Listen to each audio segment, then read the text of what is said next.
Hello, everybody. How are you all doing? Good, Hey, Carol. Carol. All right, all right. What's happening with you, Carol? Oh, another thing to say, we're working hard, trying to put some stuff together. I'll have a deal that I'm putting it together. I'm gonna send it to you, Mike, so you can look at it for me. Okay, that'll work. I'm getting information. I don't have all the informations together yet. Gotcha. All right. All right. So That I will see how we've got the regulars have joined. It's time for a little accountability. There it is, ladies and gentlemen. 10 offers today. 10, 10 you put in 10 offers today?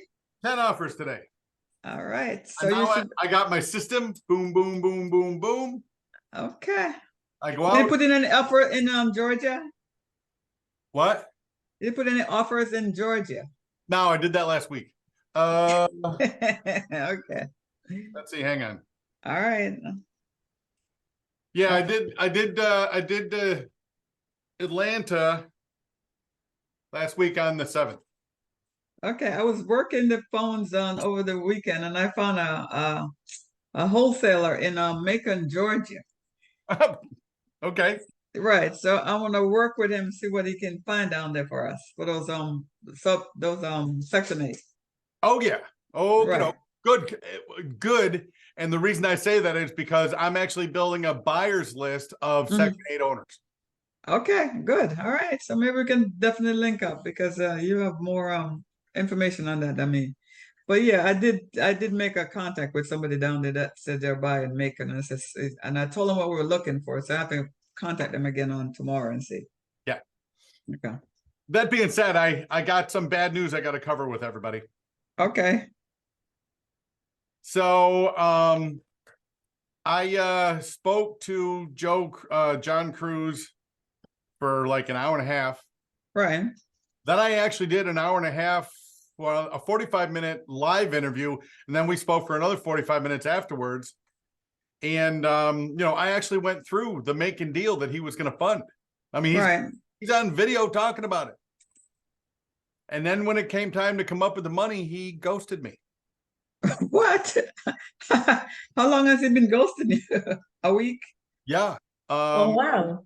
And then so I was calling, when he's not answering. I mean, I have a Gator, private money lender that came in, and the way that we need to structure the deal to qualify for the bridge loan would be to have an unrecorded second, which is pretty commonplace. Right.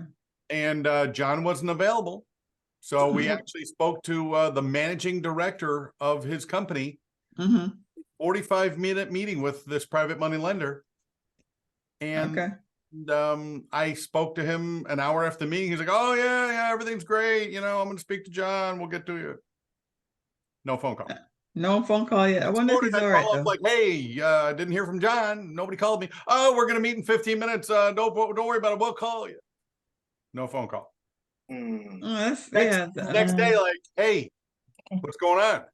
Oh, John and I are going to meet. We'll call you. I'm a big baseball fan, as you know. 3 strikes and you're out.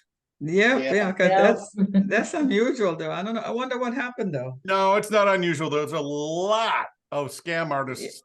Yeah, but he came and talked a big talk. I thought it was for real, so wouldn't put him in that category. I just that's nice interview. That's nice interview he did with you and all that stuff.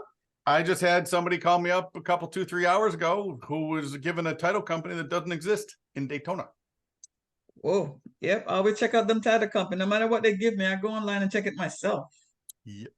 I'm not calling the number that they gave me. I'm gonna go find out first and see if it matches. So needless to say, I've been shopping around for DSCR loans. Which, you know how everybody on social media is like, oh, get a DSCR loan because, they don't check your personal credit or your income. They just base it off the income of the property. That's not true. It's not true. That's not true. None of it's true. Right. Yeah. It's my first time going through it. So, I'm learning like everybody else. And I'm like, okay. So bottom line is if, because I don't, it's one of those things like, we'll loan you money on a Section 8 if you own Section 8s. Yeah. Right. Are you trying to own one? Have you worked with Lormax? Have you heard of the company Lormax? No. Lormax. I can give you the owner's name and number. Okay. I met them at a couple of networking events. I haven't worked with them yet, but they do seem very genuine. The man's been in this business for 40 plus years. Okay. And I'm guessing if he was not genuine, he wouldn't last so long.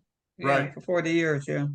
You So- know, and he also, he gave a lot of information about where to buy land and what type of land to buy, and he can help with a lot of stuff, information wise as well, but he's a good guy, and I'll share his number after the call. Okay. Okay. So that being said, after, I mean, plan A fell apart because my funding guy was full of crap, ghosted me. I mean, it's not like, you know, I have him on video. Right, I know. But then, you know, then I'm calling around with, you know, quite a qualifier for this DSCR loan because, you know, the plan A fell apart. Right, yeah, plan I'm two. finding it's much harder to get DSCRs than, you know, if you don't actually own Own place, Section yeah. 8. Yeah, that's true. Yeah, like one of those things like, hey, we'll give you money, but you got to own a Section 8. But we won't give you any money until you own a Section 8. Yeah, ideal. And we want the money for the Section 8. Yeah, okay. And Have you you know, tried FundSource? They're Jamil's primary people. They will give you lines of credit, they will give you DSCR loans. fund Who? source. FundSource. Okay. Jamil uses them because when I asked her for a referral, she said, go to FundSource, tell them you're with Astro. And I did, and I get fantastic treatment. Oh, boy. Okay. I'll give him a try. Talk to Melissa Corrales. All right. Yeah. But anyway, you know, so you know, I thought it was 100% with John, which it wasn't. So then I started shopping around for DSCR loans, which, you know, it's kind of iffy. So I got a list of my, believe it or not, and there's a reason I'm telling you this. My seller gave me the website where you actually advertise your Section 8s and make it. What site is that? Really? In Macon? Yeah, it's affordablehousing.com. Oh, okay. So what I did is I went in and took a look at all the active listings in Macon. Okay. And I made of all the active people advertising for Section 8s. Mm. And then I made a list of all those addresses. I went to PropWire. Okay. I for free found out who the owner was. And then for 10 cents, I skip tracing. Okay. For each And one. I made a call, spoke to a woman. She's like, you know, I gave her the whole wholesale pitch, like, hey, you know, I've got this Section 8 deal. I've got more deals than I can handle this month. I'm going to sign my contract. Would you be interested in buying a property at significant discount? She's like, of course I would. Oh, there you go. One call, huh? Yeah. And the thing Making about sure. the thing about the DSCR is when I'm, you know, because obviously I'm just doing a Google search now. I'm finding it the biggest problem is they don't lend below like 175,000. Yeah. Yeah. Okay. And And I'm you're like, trying to get, and yeah. I've told them like at 175,000, nothing is going to cash flow for Section 8. Yeah. So, you know, I understand where these mortgage companies are going. They're, you know, where they're going is they got to borrow the money, and the money is just gotten expensive, like for everybody that's borrowing money because of the Federal Reserve. Yeah. The interest rates keep going up and up. Yeah. So, you Everybody know, has that. We had that problem when we were looking at St. Louis, Missouri. It was a $70,000 house, and nobody would lend. They said it's below our threshold. because Minimum it's too was small. 150. Yeah, Yeah. exactly. So again, you know, I'm like, hey, That's why you gotta I'll fall back on what I know. I'll just wholesale the deal. Yep, wholesale it. Yeah. I mean, you know, the thing is worth 100 and, you know, Zillow says the thing's worth 111, you know, Yeah. Oh, by the way, I don't know if you heard, but Zillow is giving loans, mortgages with 1% down. Zillow? Yes. that doesn't. Mortgage at 1% down, not 20% anymore. I have the article. I can forward that, all the details. that is- I got it in the middle of my work, so I haven't Yeah. really read it. I read the headlines and I was like, wow, Zillow's going into mortgages. Oh yeah, I totally understand that. Yeah. Okay, Because they that's sure as cool. heck ain't gonna be buying houses. And they're like, nobody's buying, so we'll give you a 1% down loan. If you have 1% down, you can buy any house listed on Zillow, apparently. That's Yeah, what I but was told. I then you haven't gotta read the deal with article. then you have to deal with the interest rate. But hey, Yeah, of course. It's Oh a yeah, toss-up, right? It's a toss-up. yeah, it's a toss up. Yeah, yeah. And again, that's why for the next 3, 4, 5 years, subject to is going to be the way to go. yep. Yeah. Everybody's subject to, and number of deals go fast with the subject tos. Oh Because yeah. by the time you see one and you said I'm in on it, it's gone. And that's the old adage. The easier it is to find the deal, the less of a deal it is. Yeah, that's true. So that being said, I just published an article last Wednesday or Thursday that mortgage applications haven't been this low since 1984. Wow. Yep. That was the year I graduated high school. But they are expecting prices to turn around in 6 months. There was another article saying that. Well, we'll see. 6 months, that's spring. That's all propaganda. They're like housing prices. Zillow was the one who said that. Jerome Powell is also he's openly saying they're going to have another rate increase in another 2-3 weeks. Yep. Oh my God. Oh, they're jacking this thing up to 8, 9, 10%. And Well, I hope. from what I'm hearing, it'll go into double digits. Yeah. I don't care what anybody says. I mean, our economy has got big problems, and they have to do this. Well, if Yeah. you get manufacturing back, I think that's a third somewhere. These rates are going to be around for 10 years, at least. So that's why the sub-2 people are making out, because nobody can get anything through the bank. They're going to, creative finances do it. Yeah. That is a fact. That is an absolute fact. But that being said, I thought I had a deal for John, but that's out, so never mind. Yeah. I mean, when I talked to his partner, he was like, oh, this is a pretty small deal for us. John's looking at a $45 million condo project right now. Yeah, and I right. think to myself, anybody that has to tell me they're important isn't. Yeah. Anybody that tell me how much money they got doesn't have money. Yeah, I'm really disappointed though, because I thought it was really on the up and up when we talked, and you had him on video and Facebook and to YouTube and all that stuff. Yeah. So I would rather it happen to me than you guys. Yeah. Yeah, that's true. But it's But another. at least you didn't have to put anything up front. I have a friend of mine, Shannon. She lives around the Newport Richie area, like Bradenton, Newport Richie.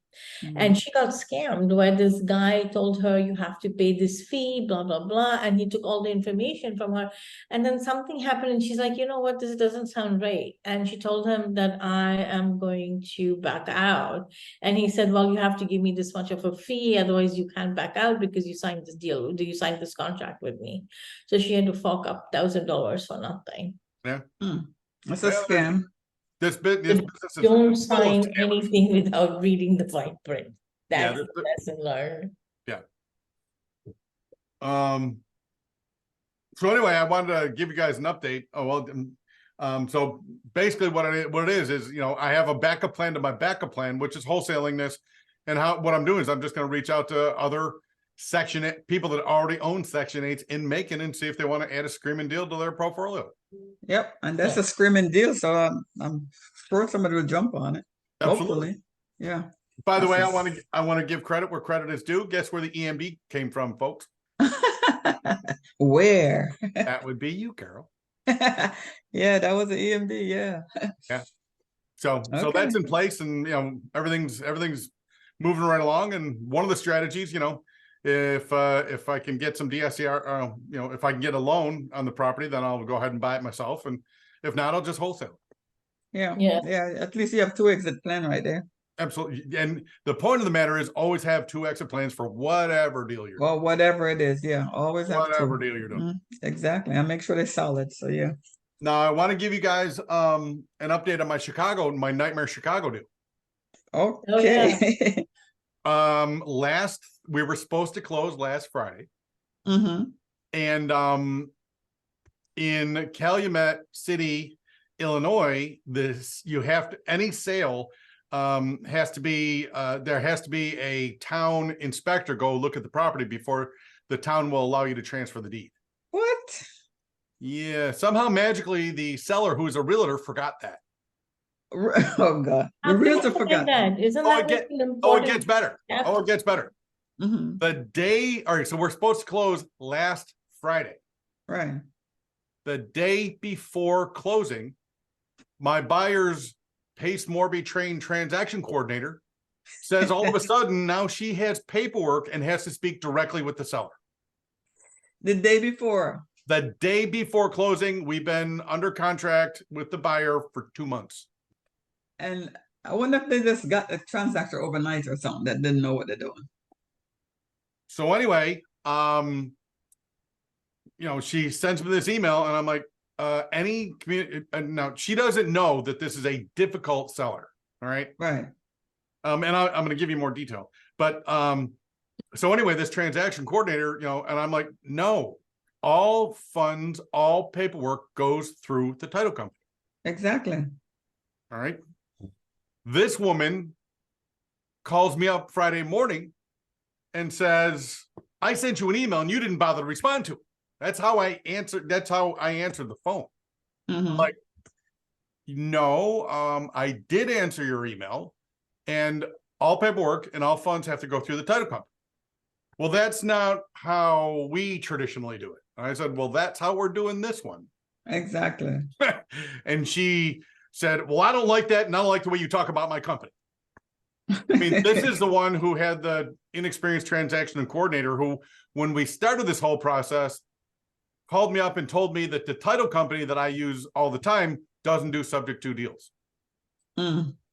That's a new TC, man. That's a new TC. Well, she ended up quitting because she screwed so much shit up, and I kept sending it back to my buyer, like, Jeff, the deal isn't between me and you, it's between you and my LLC. So Right. she's sitting in the wrong paperwork. Mhm. And then we've had multiple addendums, and every addendum says addendum number 1 at the top. Oh, Well, no, boy. you got to change it to addendum 1, 2, 3, 4, Yeah. And I'm like, wrong, send it back, wrong, send it back. She sent me something to be signed, and the service she used didn't actually give me any options to sign. Yeah, so that's why she quit. And I kept telling you, I'm like, why do you hire these freaking people? And again, he wanted me to pay for it, and I'm like, no, I don't pay for No. TCs. Mm-mm. Sorry. Yeah. Anybody trained by Pace Morby, I will not pay for. Yeah. All They're terrible. pay for themselves. Yeah. So last Friday, because I've become, pretty close with Rebecca and Julie, the 2 women closing this deal. The owner of this company, Jennifer Gomez, who called me up and was nasty to me on the phone, and then told Jeff Veal that I was nasty to her. Mm-hmm. To which he won't answer my phone calls anymore. Oh. Yeah, Wow. I'm like, Jeff, I text him like, Jeff, you're getting really bad information from these people. Mm. But then Rebecca let me know later on in the day that the TC tried to get the non-refundable EMD back and go directly to the seller. That didn't work. Oh no, yeah, this title company's not going to do that. Yeah. But bottom line is, this is how Pace Morby trains these people. Yeah, and some of them probably not telling the truth, and I don't know if they even get from Pace. Maybe they just pick up some stuff here and there and just put Pace's name on it. So yeah. So all that's going on, and then the title company finds out after doing the final check to make sure that we could close Thursday that the seller needed to order the inspection, which is going to take she's got to go pay for it, and then it takes like 2 to 3 weeks to get an city employee to come out and actually inspect the property. So it's going to delay the closing by a month. The seller got screaming pissed off, started cussing out one of the girls at closing, and hung up on her. Yeah, but the realtor should take some responsibility for that, because that's the business that realtor in there should have known that. And The seller that should have been set up from the first day the contract was signed. The seller is the realtor. Okay. Oh, wow. So this is a seller who paid an attorney to clear title and refused to tell the attorney to give us the documents to prove that there was clear title. Mm-mm-mm. He refused to do it. She Why? refused to get him to do it. So it delayed it by a month because the title company had to send abstractors down to the court twice to make sure that they had a clear title from the lien search. And now you add another month to it. Then then they find out they're behind on taxes. They've got multiple code violations because the grass is like 5 feet tall. And they haven't paid their city water bill, so there's a water leak. Oh, wow. Then the day before closing, we find out that she never scheduled the inspection to transfer deed. Yeah, I wonder if they really want to do that deal though. And her husband called me up last Thursday and tried to get me to pay their August mortgage payment because my title company was slowing down the closing. Every single thing is them. What a mess. I know it's like I keep telling the two ladies that closed the deal. I've worked literally, I'm not being mean. I've actually had crackheads that I've bought houses from that are easier than this. I swear to God. Oh man, that's bad. I know. It's like what? I've got a crazy transaction coordinator. I've got a buyer who's obviously this has got to be one of his first subject to deals because he's listening to what she says and she's giving him bad information. She's trying to backdoor me. Title company's not going to let her do that. And yeah, both of them seem like they're new. And I've got a crazy seller. Yeah. Wow. Both of them are new. So what I did is because we can't close for another month because we got to wait on the city. Right. I offered them a lease option today. Are they going to take it? They're thinking about it. It was one of those things. We talked to the seller on Friday and they said, okay. And the reason why is because the seller's broke. They don't want to have to come up with their next mortgage payment. Oh yeah. Next Friday. So they probably will take this lease then. And my buyer obviously wants to get into the property so he can actually, go ahead and get a tenant in it. You know, and get the thing to cash flow because the thing's a screaming deal. Yeah. So I offered him. We spoke with the seller and her husband. They agreed to it. They just want to make sure that they get their cash at close, which is cool. And of course, remember I said the buyer wasn't answering my phone calls. Yeah. So I just went to one of my other Gmail accounts, got myself a Chicago phone number, and magically he answered the phone. You do know how to get around, don't you? See, the thing that people don't understand about what we do. Since we are on Chicago, let me ask you, how is it to do an Airbnb in Chicago? I have no idea. In the downtown area? I have no idea. Because end of the year, a friend of mine, her son owns a fantastic condo right on Miracle Mile, 3 bedrooms, 3.5 bathrooms, beautiful, full, glass and views and everything.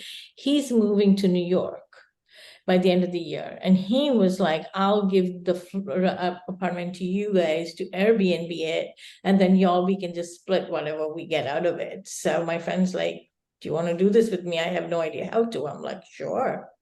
Well, there's a ton of videos on YouTube about how to do this. Yeah. I mean, it's not hard. You put the property, I mean, you get somebody go in there and take quality photographs. Then you go and you put it up on WhatsApp audio. He does photography too. He's actually an actuarist by his profession, but his hobby is photography. So he can do all the photographs we want because he's done this whole courses in photography and everything. Yeah, and then you put it up on Airbnb, and then you go and find somebody to do the turnarounds. Okay. Because you don't want to be doing because it's basically a long-term hotel. Right. Short-term rental is a long-term hotel. Yeah. But so you've got turnover. You've got you got to go in and put in new linens, new towels. Right. There's a company called Evolve that will do that. They take 10%. Yeah, but that's how you do it. It's pretty. I mean, that's kind of the best of both worlds because you're just managing it. You don't actually own it. Yeah.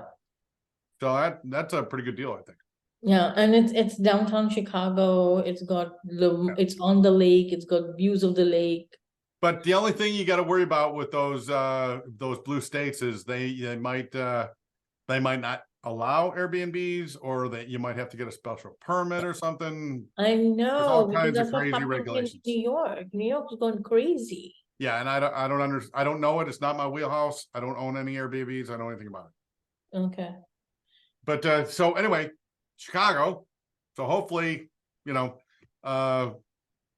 what I'll do with that lease option is the way I structured it is the lease option is we'll get the buyer in there and get the seller not to have to make a mortgage payment because the buyer will make it directly, not to her, but directly to the mortgage company, like rent, but directly to the mortgage company. And then the whole thing will be is kind of just a band-aid until they can actually complete the subject to deal. But I get my wholesale fee when they execute the lease option. So I'm out. I'm done. And I told that to my closer, and she was not happy. She's like, "Don't leave me alone with these people."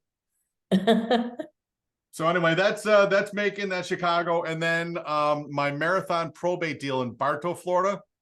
Yeah.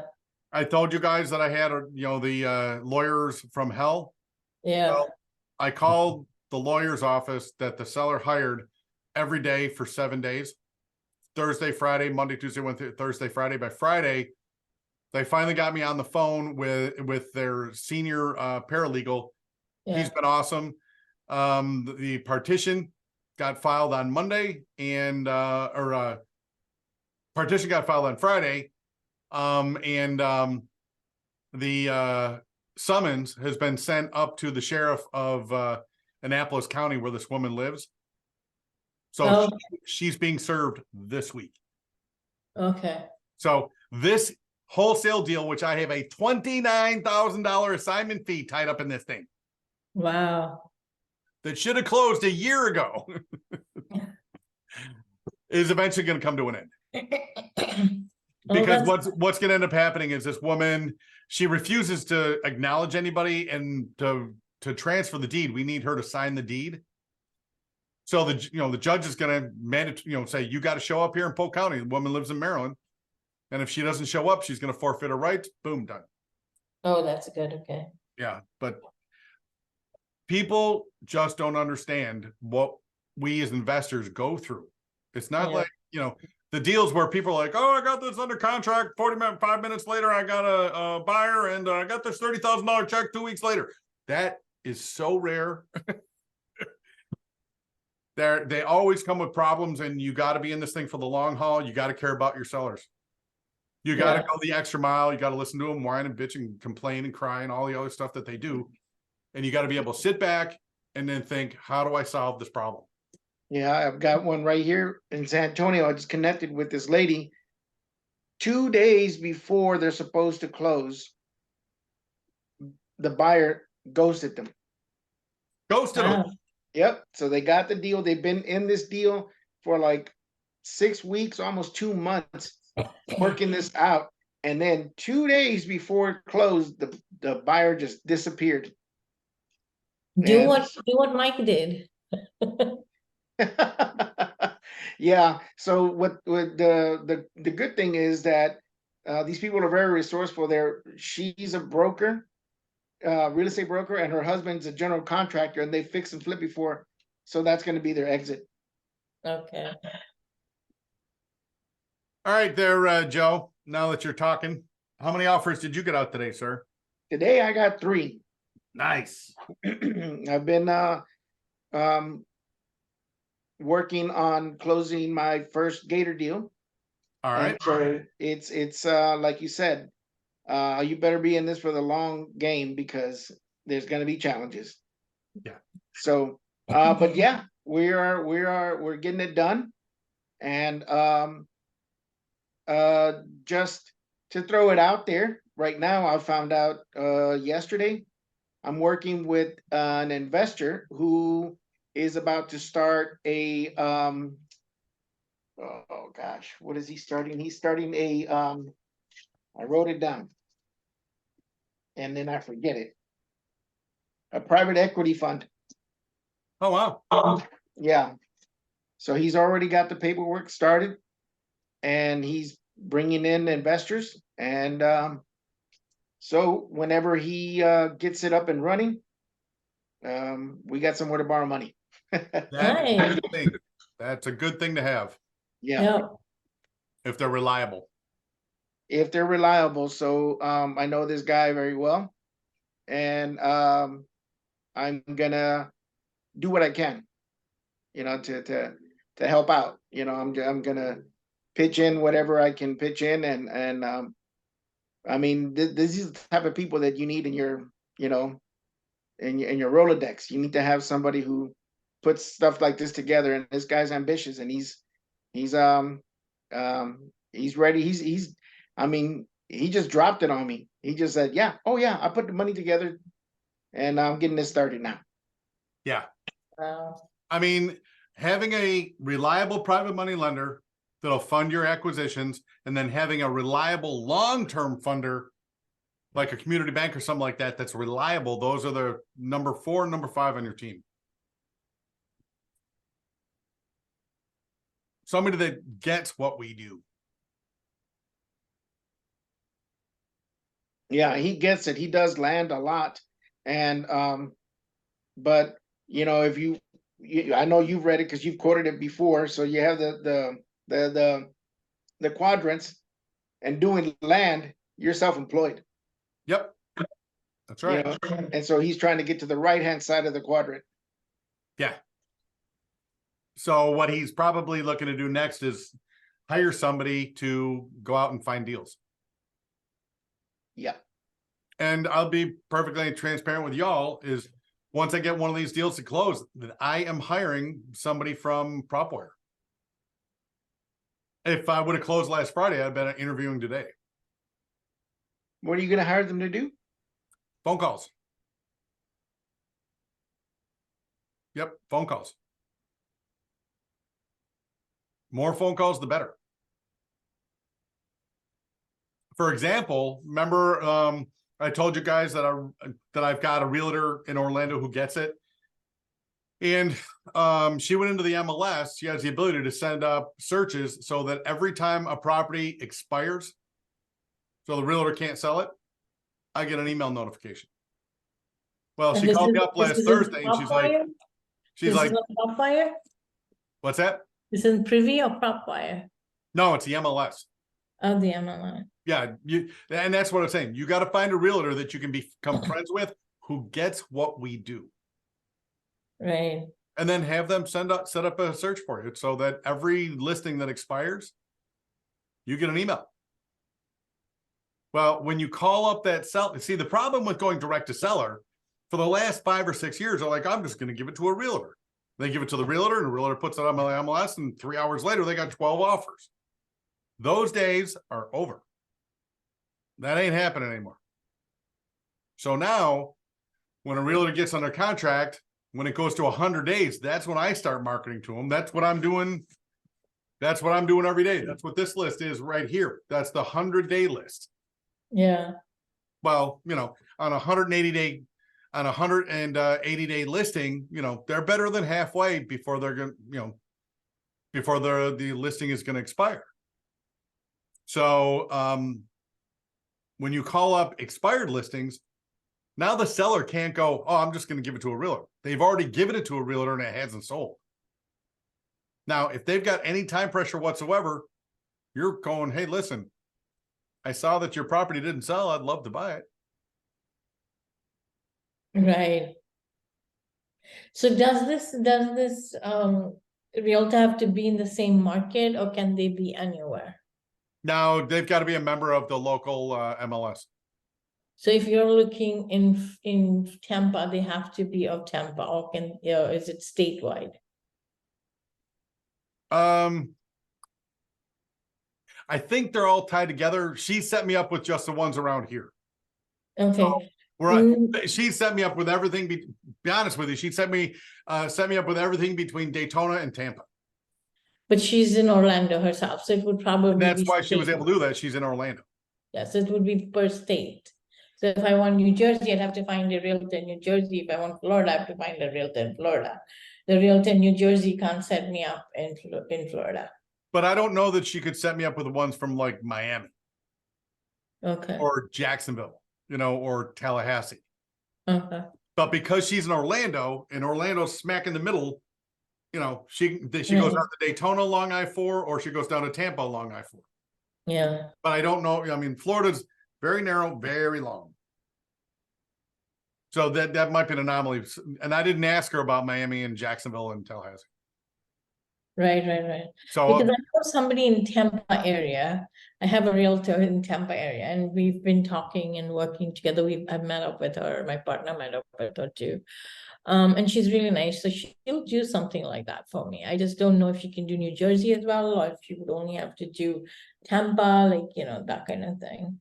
and what I said to her is I said, thank you very much for doing this. And if I close a deal off one of these, expired listings, I'm going to toss her like $1,500. Yeah. She didn't do it out of the kindness of her heart. No, of course not. But she gets it. We've spoken for 6 months, and she gets what I'm doing, and she's a go-getter. So, Yeah. she trusts me. She understands that there's a fair amount of trust there, Right. But I would encourage each one of you to, go out and find a realtor, make friends with them, buy them a cup of coffee, whatever, and make that deal. Hey, listen, set me up with the expired searches, and anything I close, I'll toss you, $1,000, $1,500. Sounds good. Yeah. And then she called me up last week because she's like, hey, you haven't opened up my emails. That's what we're going to do with the senior center facilities as well. Like whoever sends us a referral and the deal goes through, we'll pay them a certain amount. Yeah. Because that's motivation for them, right? Exactly. So, but we are working on that.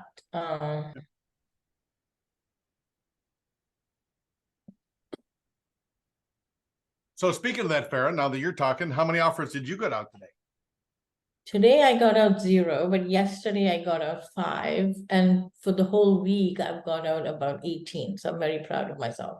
You got out 5 offers on a Sunday? So yeah, well, email them. I didn't call. Okay. I have emails from a lot of realtors that I've worked with before, and I'm seeing their houses on Privy and even Zillow. Okay. But I got 18 offers for the week. Yeah.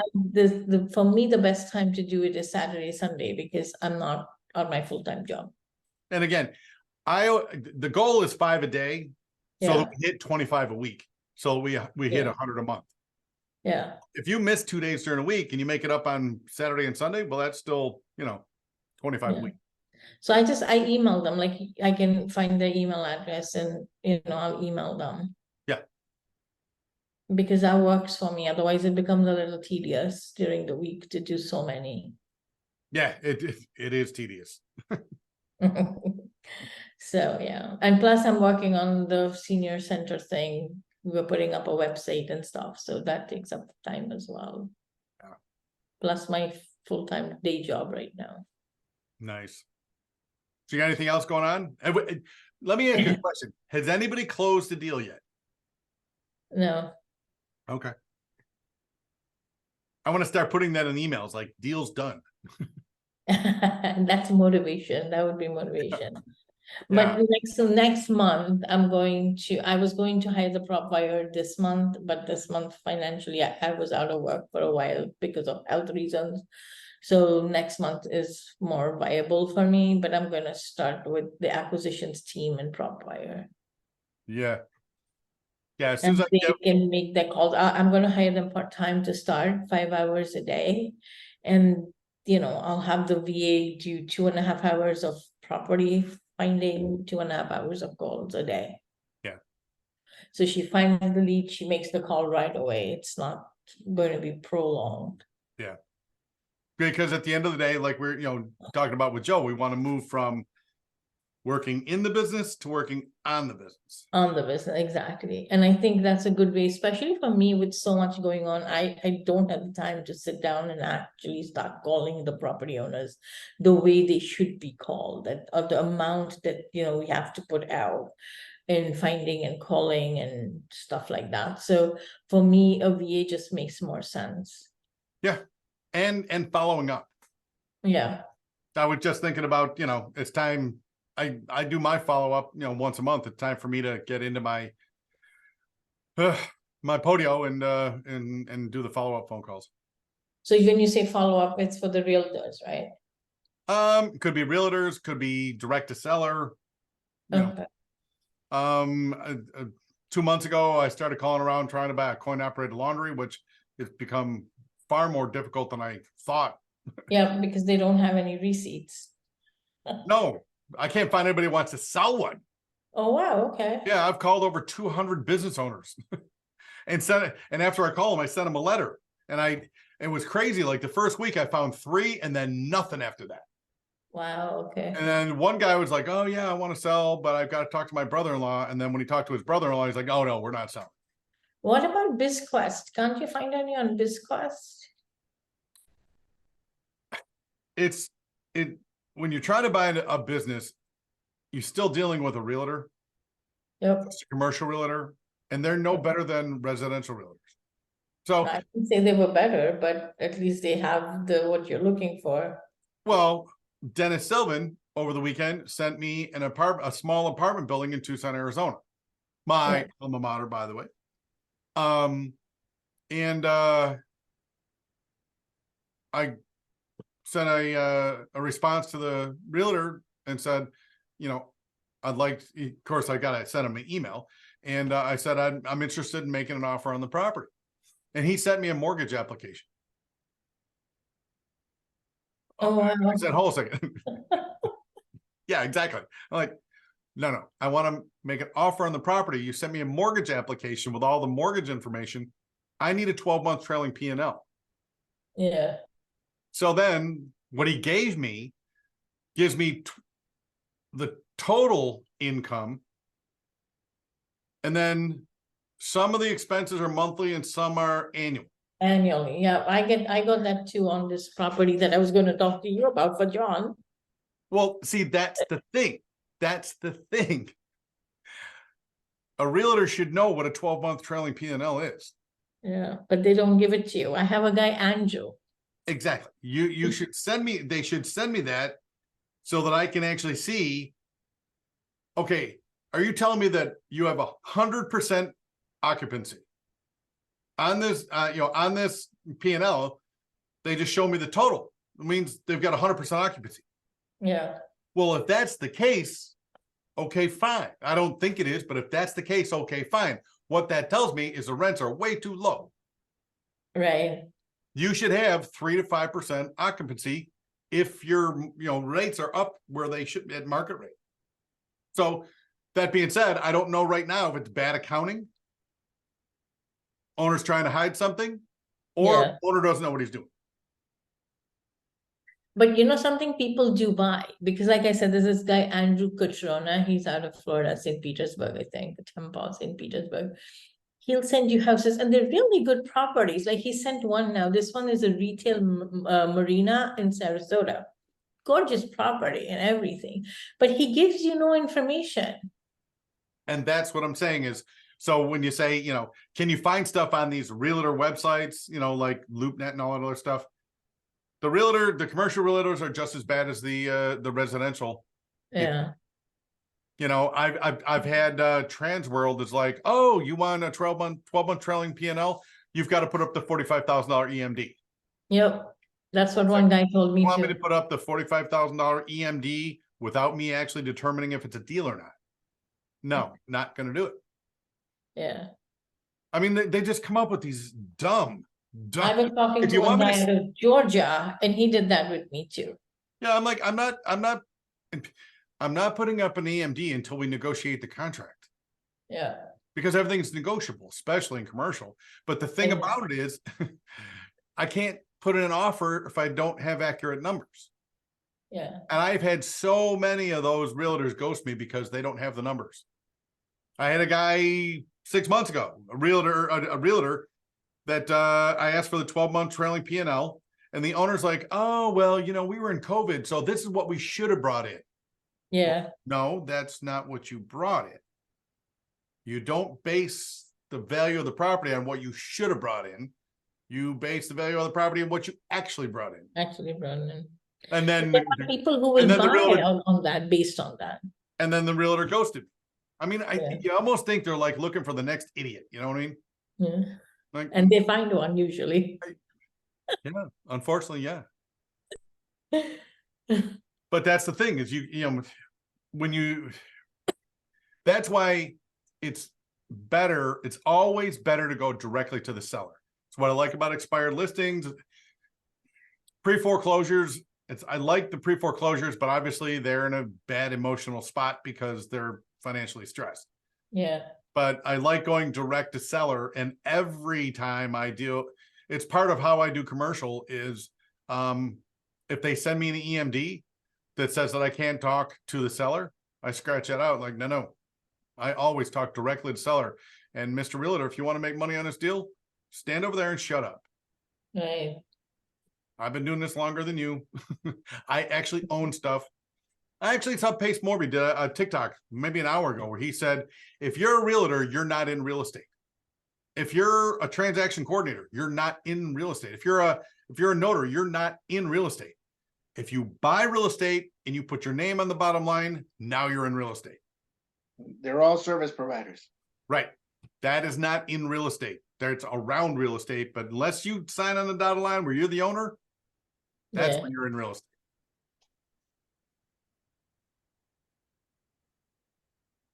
And that's why, when we were talking about that deal that you sent me from your realtor, I said, ask her, have you owned apartment buildings before? And she wouldn't answer you, and she got all mad at you. And she got all mad at me. And now she's sending me emails to join her course that she's teaching, or a group that she's showing people how to sell on rent to own. Yeah. How many people out there think they're going to make money like gurus without actually being, actually owning stuff? Yeah. So here's my question. What is your thought process about land? Well, first, unless you're in Hawaii, they're not making any more of it. Okay, unless you're what? Unless you're in Hawaii, they're not making any more of it. Yeah, that's true. No, what's your question? What do you mean? What do I think about land? So I was speaking to a girl yesterday from one of my other mentorship groups, which is worse than Jamil's in being useful. But I come across once in a way really nice people who are helpful. And she told me, she's like, well, why don't you buy land? And she said what she does is she leases it out to people who are looking for land for tiny homes, because tiny homes has become a big thing in certain areas, and people look to lease land to put their tiny homes on. Yeah. So she says she does that. She also has another piece of land where she has 2 RVs because they come up much cheaper, like nice ones, and she Airbnbs the RVs. And she says she gets a lot of people just paying her to vacation out in the RV because it's right by the beach in Florida. Yeah.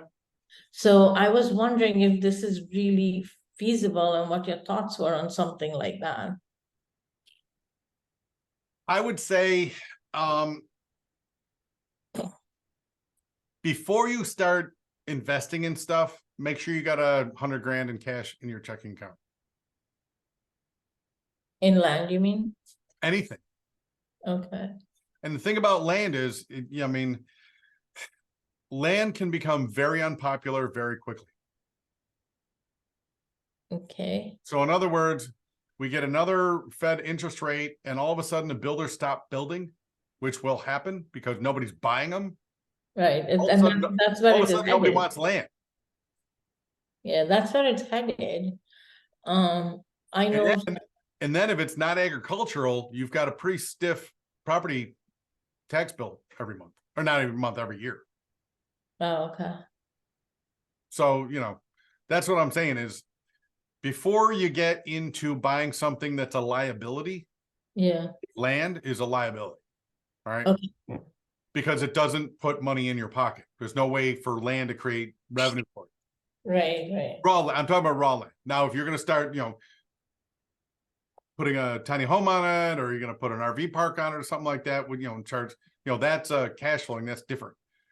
But even with those, if you're buying land, you got to go through development costs, and there's time, and, that sort of thing. So you definitely want to make sure you got a pretty good sized cushion before you start doing stuff.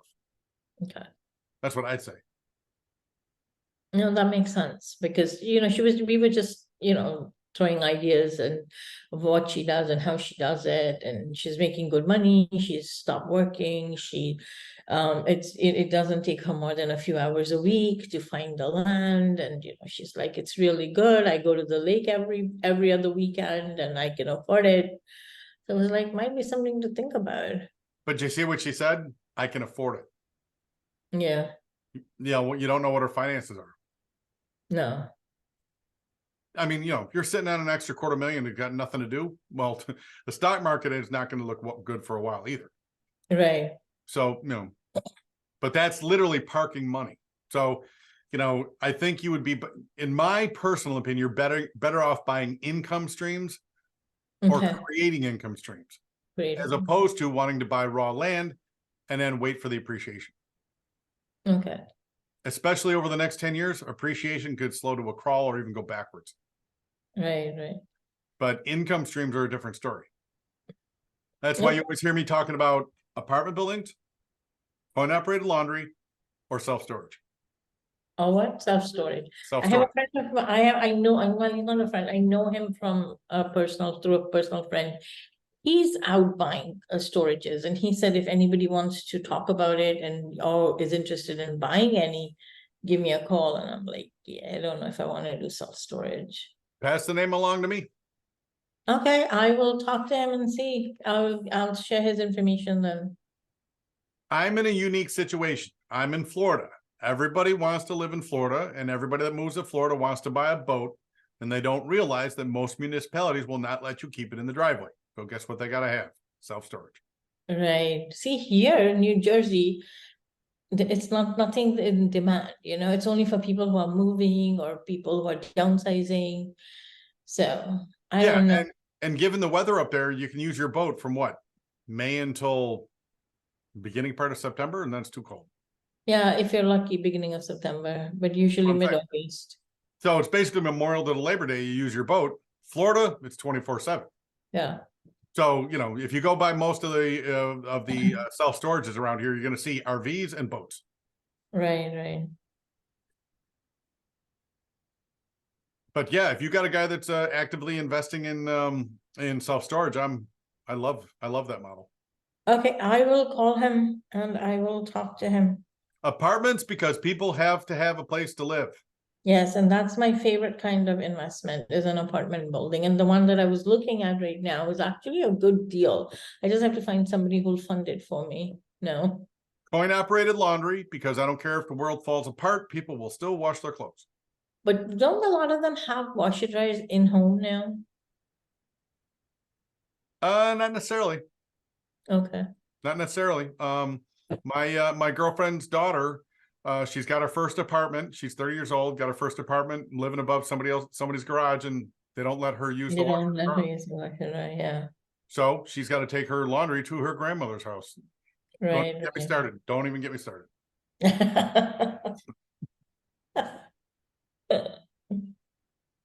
And Sandy, if you ever watch this, we've had this conversation.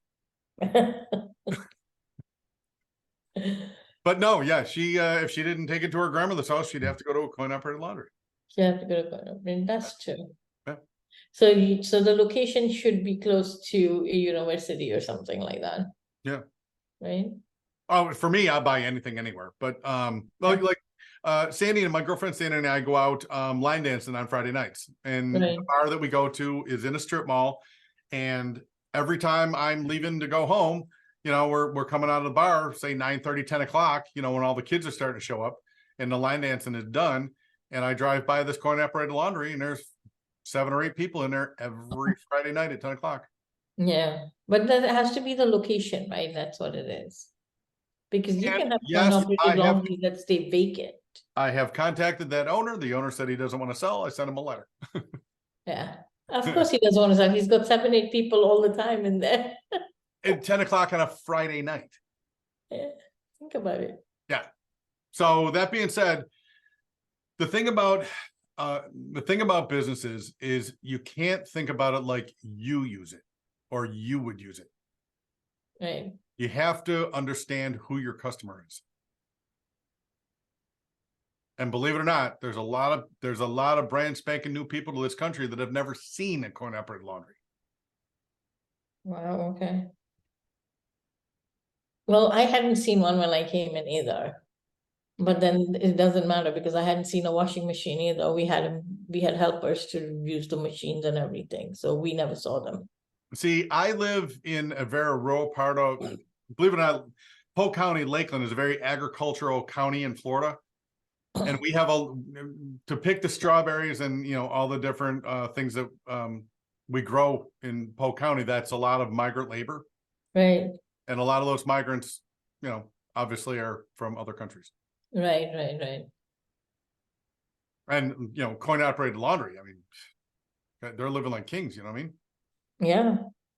And again, that's hard for us who have grown accustomed to the American lifestyle. And that's why when you get into a business, you really got to understand who your customer is. Yeah. For example, my first apartment buildings, when I bought my first apartment buildings 15 years ago, I had a partner and I talked to him about putting in soda machines and snack machines. And he was a very wealthy reporter who worked for the Orlando Sentinel. Right. And he's like, why would we want to do that? They can just go down to the supermarket and buy it for 50 cents a can. Why would they pay $1 a can? Convenient. And I could never impress on him because he thought about the business like he lives. Yeah. Well, it's convenient. It's not how a renter thinks. Right. A renter thinks in terms of what can I have right now? Yeah. So if it's more convenient to go to the vending machine down the hall as it is to jump in a car and go to Walmart, they're going to get it out of the vending machine. Yeah. I mean, in my office, and I'm talking pre-COVID because we used to be there 5 days a week, the vending machine wouldn't last till the guy would come in. He had to start coming in once a week instead of every 2 weeks. And again, Joe, we can't hear you. And again, a good friend of mine who's one of my private money lenders, he's a used car salesman. And he will absolutely tell you that his customer thinks in terms of, I will always have a payment. How much car can I afford? Yeah.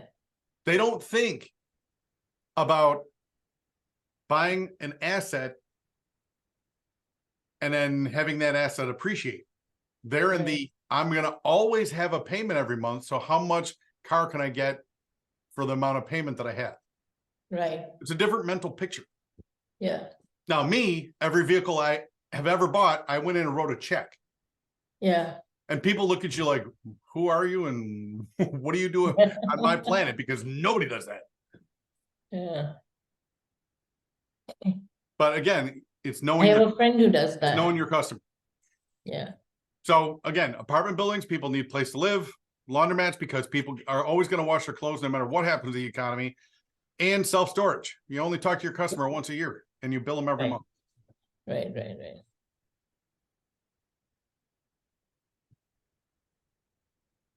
So that's, when people are talking to you about businesses, think about that. Think about who your customer is. Right. And then give the customers what they want. Agreed. It's harder than, believe it or not, it takes a minute to sit back. And I'm kind of a people watcher, so I'll, for example, with my anchor business, my anchor company, my biggest retailer was West Marine. I used to go into stores not wearing anything that's had digging anchors on it, nothing. I just went in there with a t-shirt and, looked like a Joe Fisherman with a baseball hat. And I'd sit at the end of the aisle where they had my product on the shelf, and I'd watch how people bought my stuff. Okay. Yeah. And what I learned, all these tough, burly fishermen, always ask their wife for permission. Everybody asks their wives for permission. I'd be walking down the aisle, they'd be looking at the big $2,000 thing, and she's like, this does the same job for $250. Guess which one you're buying? I'm not kidding. I mean, I am not making that up to be funny. I used to hear that all the time. Yeah. And then I realized, so on my website, it was kind of a joke for a while. It's like, your wife called, she said it's okay. Right. Because every time they call up and ask for pricing, well, I got to check with my wife. Now you sell them. Oh, your wife already called. She said it's okay.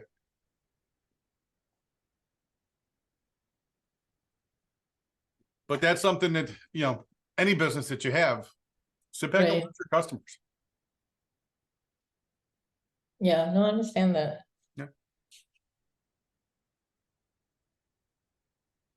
Anybody got any questions? I kind of went off on a commercial tone tonight.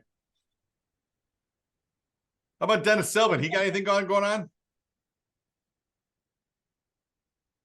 Mhm. No, I don't got nothing much going on today. What happened to your subject 2 deal in Georgia? I don't know yet. Oh. I found out yesterday, like I was telling you today, comping a wholesale deal is different than comping a subject to deal. Shouldn't be, but it is. It's a different underwrite. You have to look for rents around that area is what I was told. First and foremost, looking for rents. Secondly, what I was told was look at it not as the highest ARV, look more for it being regular, just like you were buying a house. And then you'll have your comparable, and then you go do your underwriting from there. You know what the 1% rule is, right? No. You take your purchase price and multiply it by 1%. Yeah. And I've heard that before. that number needs to be bigger than your mortgage payment. Purchase price. And By by mortgage 1%. payment, I'm including taxes and insurance in there. So your PITI. So PITI times 1%. What? It should- No. You take your purchase price, multiply that by 1%. And It should be a little- that number needs to be bigger than your PITI. So in other words, the renter that you get in there has to cover your mortgage payment, your taxes, your insurance minimum. Yeah. Now, that being said, you need to add in property management, you need to add in long-term repairs, you got to add in some other things too. And that's why, with home values being so elevated now, very few properties now can bring in enough money to pay the mortgage. Yeah, that's why you got to go to pad split. That's why exactly. Yeah. It's very interesting. It's like each day I'm learning something new, and then I'm like verifying it with you. I'm like, is this true? Come on, Jesus, tell me. What did you do with the goatee, Jesus? You took it off. You got a crew cut. Hey, let me ask you, how many offers you get out today? I want to say 2. I was just on the phone with a gentleman right now, and he has a hard money loan, and I was trying to see if he was going to be able to subject to it or something, because my ARV was at 532, and there was my offer would have been at 266. But he said he wants to hold on to it, and he's at 106 days, and I'm like, what are you going to do with your money? You got to put it back into the system, because the government's not going to let you have all that money if you sell this house. So That's true. I did go to a meetup, which is I don't know if you've heard of Cody Sperber. Never. Yeah, they were very interesting. And there was a gentleman named Jerome Maldonado. He acquires a lot of properties by buying the land, turning the land for a profit, putting a house on it, getting like $80,000 to $100,000 off of it, and getting another land. So very interesting. So he's a developer. Yes. He's an infill developer. Is that what that's called? That's what that's called. When you buy lots, put a house on it, and then sell the lot and the house. Yeah. Yeah, very interesting guy. And in this market, with mortgage applications being the lowest since 1984, that strategy's got a recipe for disaster written all over it.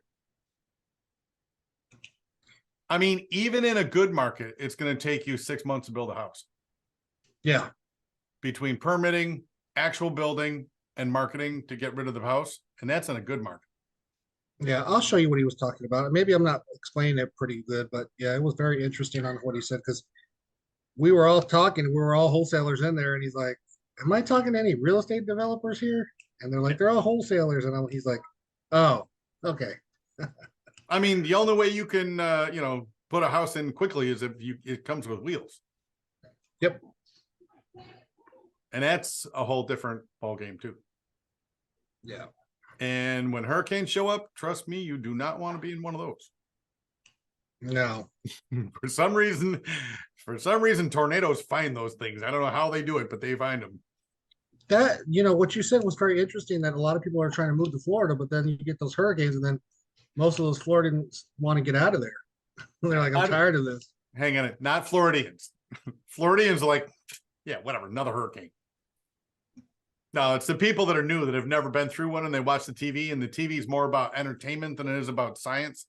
And it's like, I mean, the Weather Channel got busted in one of the ones we just had where they were showing some reporter that was like up to his hips, and then another dude walks by with like a horse head on, and he's like inch up to his ankles. It turns out that the reporter was on their knees. They were in 2 feet of water, but they wanted to make it more dramatic on TV. Yeah, it's you know what I would say on that one. Yeah. If you want to know where the worst part of the hurricane's going to be, find Jim Cantori. Okay. Yeah, I haven't, there was nothing else. I mean, I'm trying to help a couple people comp some properties. Hopefully I'm comping them right. I think I'm comping them right. For wholesale. And that's about it. Just trying to get a deal done and trying to get under contract. Yeah. But what I'm doing now is practicing. If it looks good and it says kind of investorish remarks and looking at the numbers, and if the numbers look good, like they have no free and clear on prop wire, it's seller finance. If it's it has a high mortgage on it, I'll see if they want a subject to, and if it's at a 3 or 4, and then I'll give you a call. Yeah. And I'm trying to, I have one that's over here in Arizona. It's way down south by Saladita. You know where that is. You know where Green Valley is. I know where Green Valley is. Casa Grande. Yeah, there's one over there, but I don't see a lot of renters over there. But the guy wanted to know about seller finance because the house is 90 days and stuff like that. So I will get with you tomorrow, and I'm going to try to make the spreadsheet for that thing that you sent for the prices to submit. Yep. Send it to him so he can submit it to me. Then I can send it to you, or vice versa, whatever. Yeah. Let me ask you a question. What do you think is holding you back from getting out 5 offers every day? Persistency and comping deals, and then doing all kinds of other crap. Walking away from the computer and just making sure that it's a good deal. Now that I'm going into, because the market's changing, I'm now looking at subject to more than as much as wholesaling, because that's going to be where the bread and butter is. I mean, even with cash buyers, that's where it's going to be. Is I see the market going higher, just like it was back when I was a kid. And I keep saying, I remember those signs, rent to own. Yeah. Instead of what we see now is what, for sale by owner. I remember seeing those big signs, rent to own here, rent to own here, rent to own here. Yeah. And I was in Los Angeles. So I see that happening here again. It's going to be the Carter years. I can tell you, in going through, all the different cities and going through all the properties that are, have been on market for 100 days, all of them are rehabs. Yep. All of them are rehabs. Yep. Investors got into them. They've got to get their price, and they're finding that they're not able to get rid of them. I just got a call right now. ARV 800,000. They wanted you, the purchase price on it is 250. Uh-huh.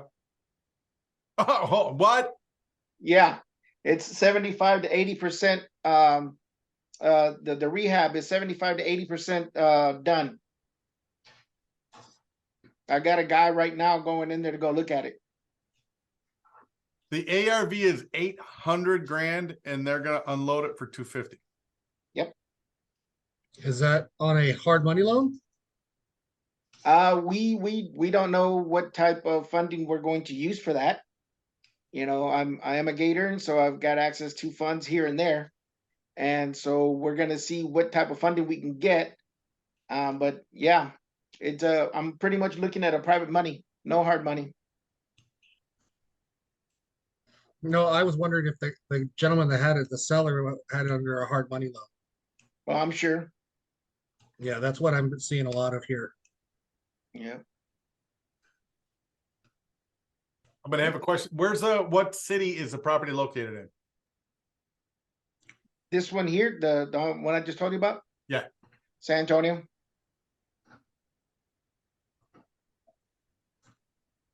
Wow.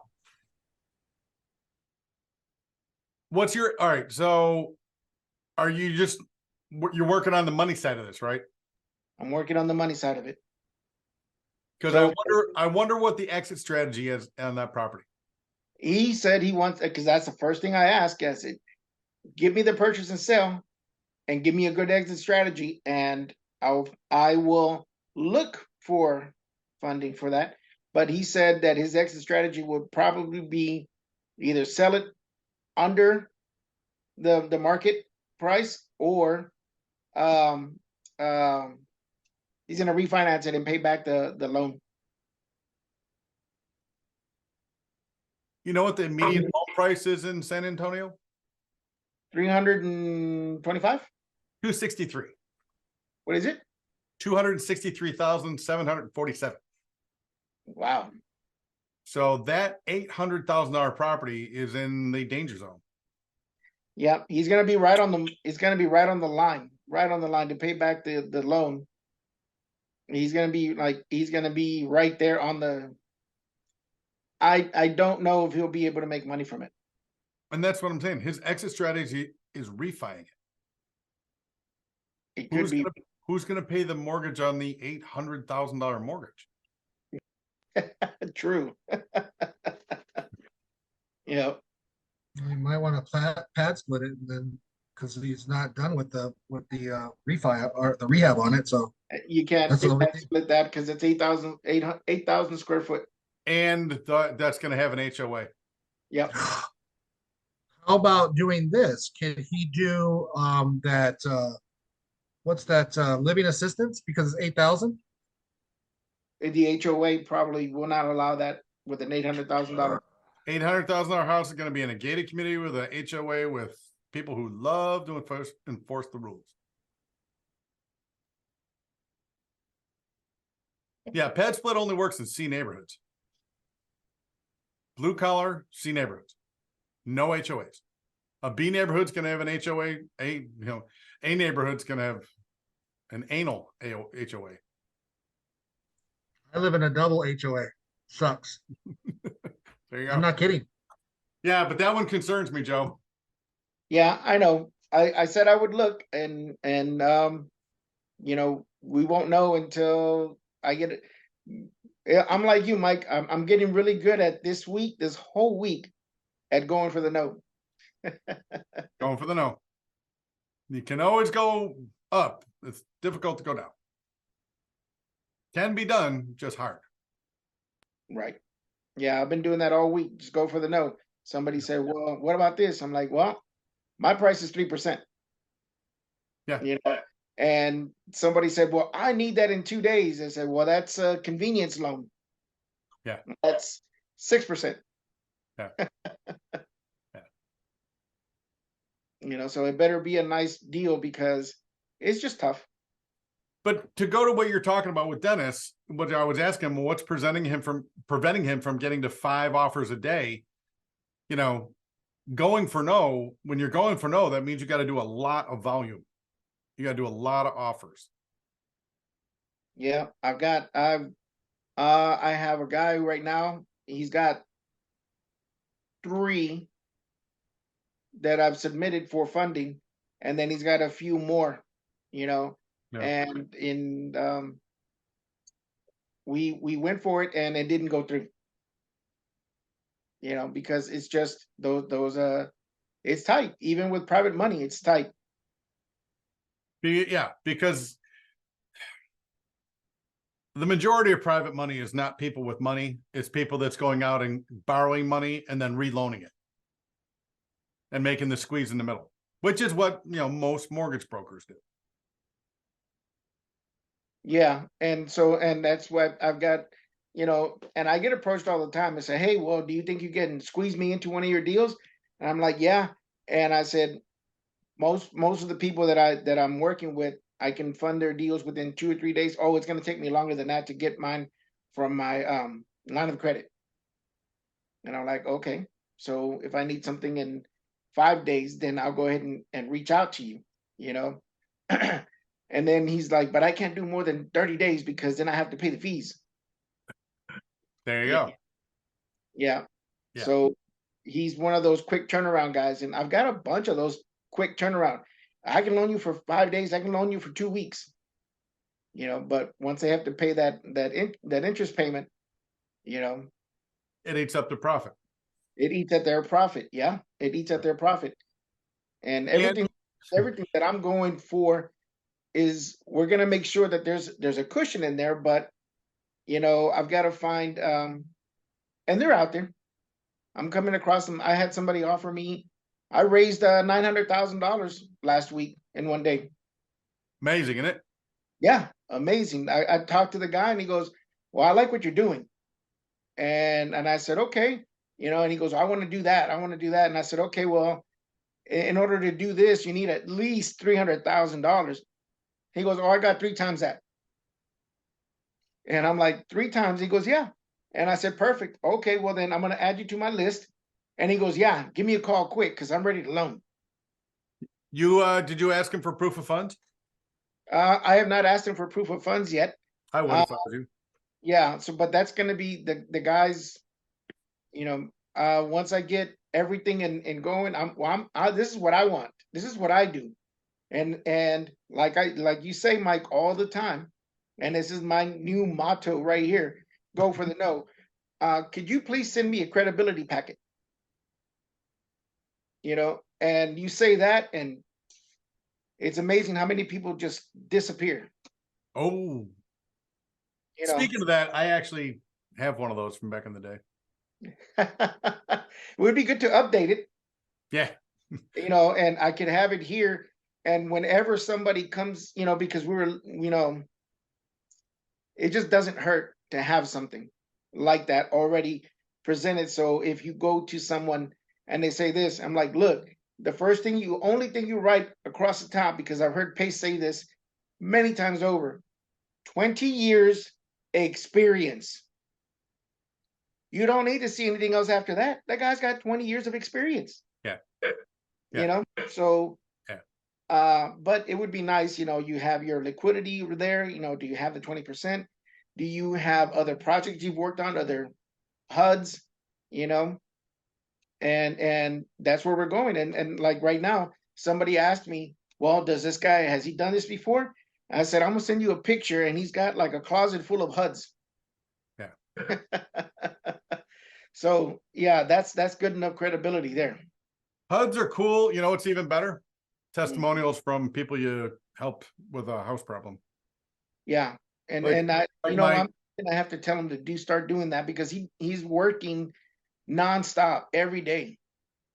He's always up to something. I get a call from this guy, I don't know, four times a week. You know, so I'm gonna have him do that. Get a testimonial. Yeah. That's gonna be the best thing that he could do.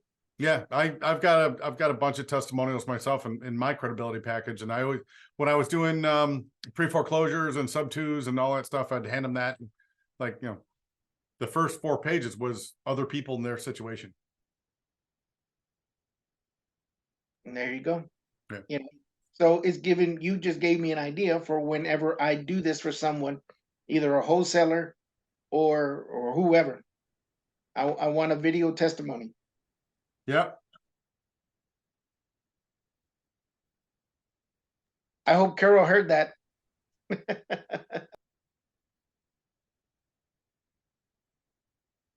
I heard that. I heard that. I came back. I heard that. I heard you have a money. You have people up there with money all over the place, and I know I'm gonna be calling you. Now that we don't have Mr. Cruz anymore. I heard that, and I just put a question in the chat. Yeah. Right. I mean, if Joe's got a guy that's got 300 grand in the bank, that ain't Right. nothing. We got Joe got his contact, so we be calling Joe now, Mr. Moneyman. Yeah. Right. So my question in the chat is, I have two people calling me. They own their house outright, but they need to borrow funds for rehab. I tell them I need a statement of work. They send me statement of work, what they're gonna do, and how long it will last. And they got a contractor that went out there and do official documentation and send it to me. All right, so I have all of that. And I have the amount of money that they want to borrow and the amount that they want to pay for it. But what am I asking them to send me? Because normally there's no mortgage on the thing. So what am I asking them to send me? Why are they going the private money route? Why aren't they just getting a HELOC? Good question. That's why I'm on this Zoom. I don't know what to ask. Well, my first question is, you own a Yeah. house free and clear. Why don't you go get a home equity line of credit versus private money, which is going to be far more expensive? Yeah, I never thought of that. What's But what's the reason for that? what's the reason? Because they probably don't know better, and I'm the person they're talking to who don't have the answers for them. So that's why I'm asking in this group. They think I have the answer, and I don't have the answer. Well, you have But access to the answer, but I have access to the answer. Yes. So the other thing is the HELOC is going to be a lot less expensive and a lot easier because they own their property.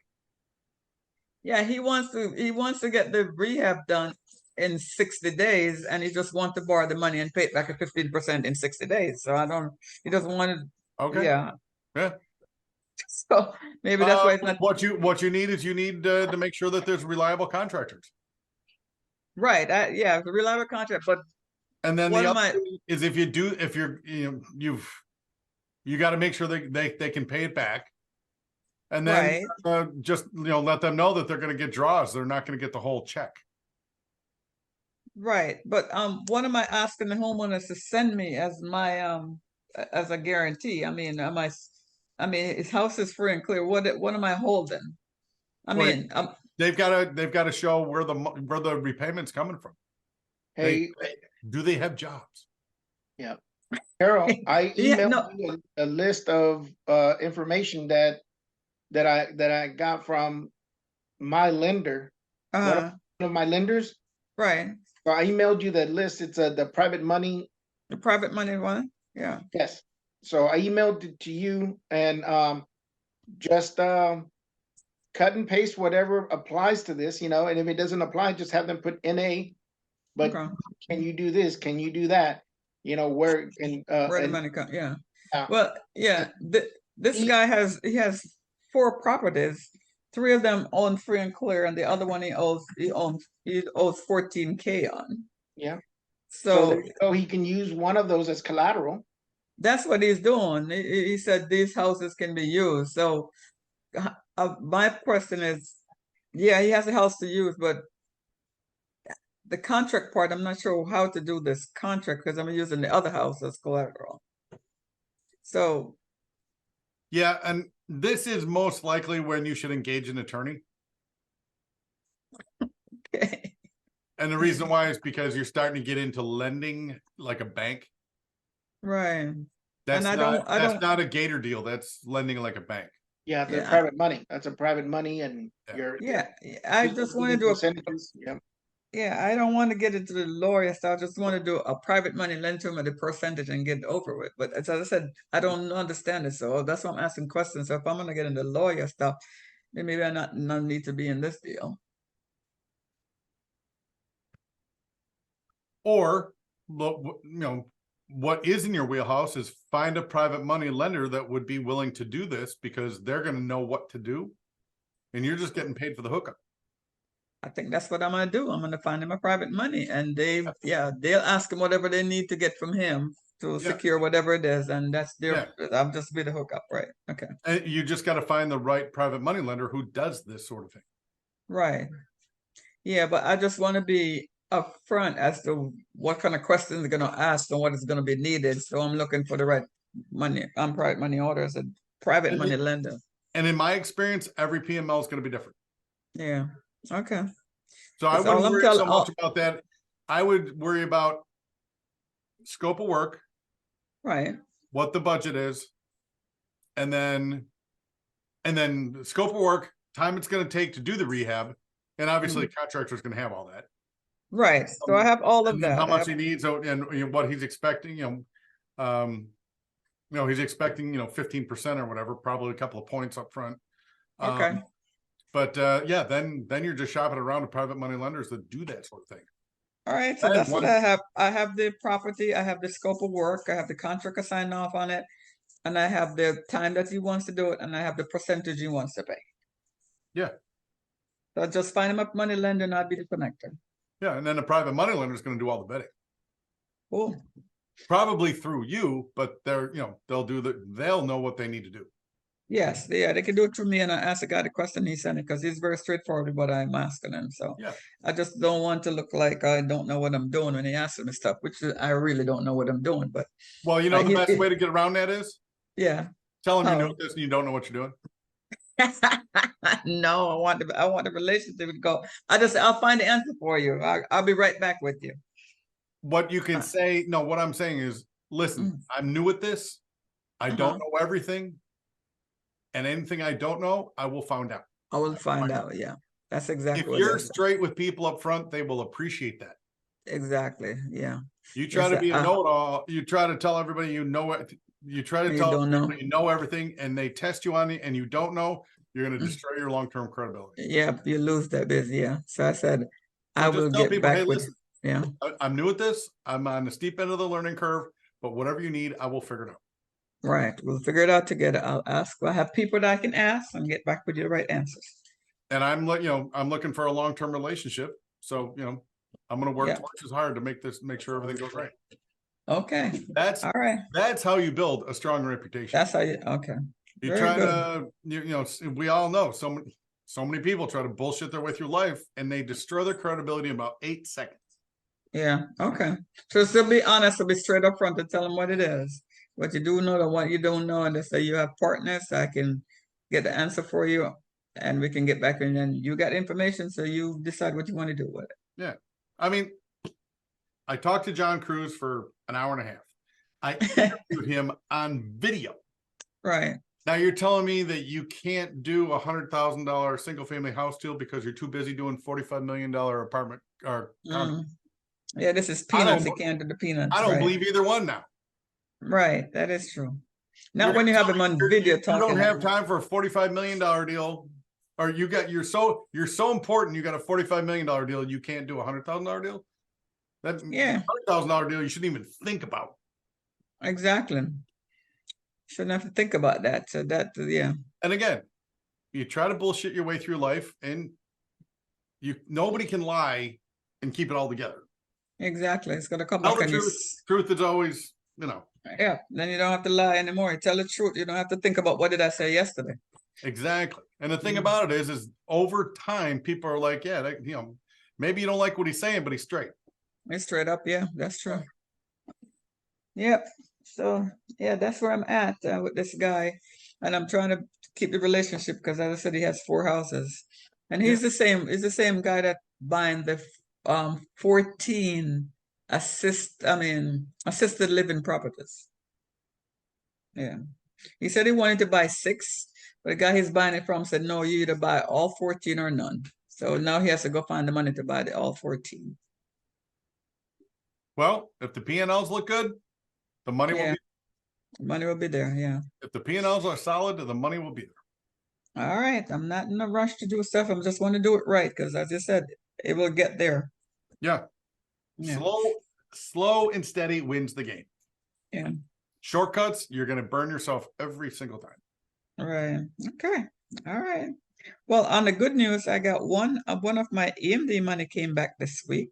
It was 4 days late, and I got $1,000 for the 4 days late payment. So it went out at 10 and I came back in at 17. Nice. Yeah.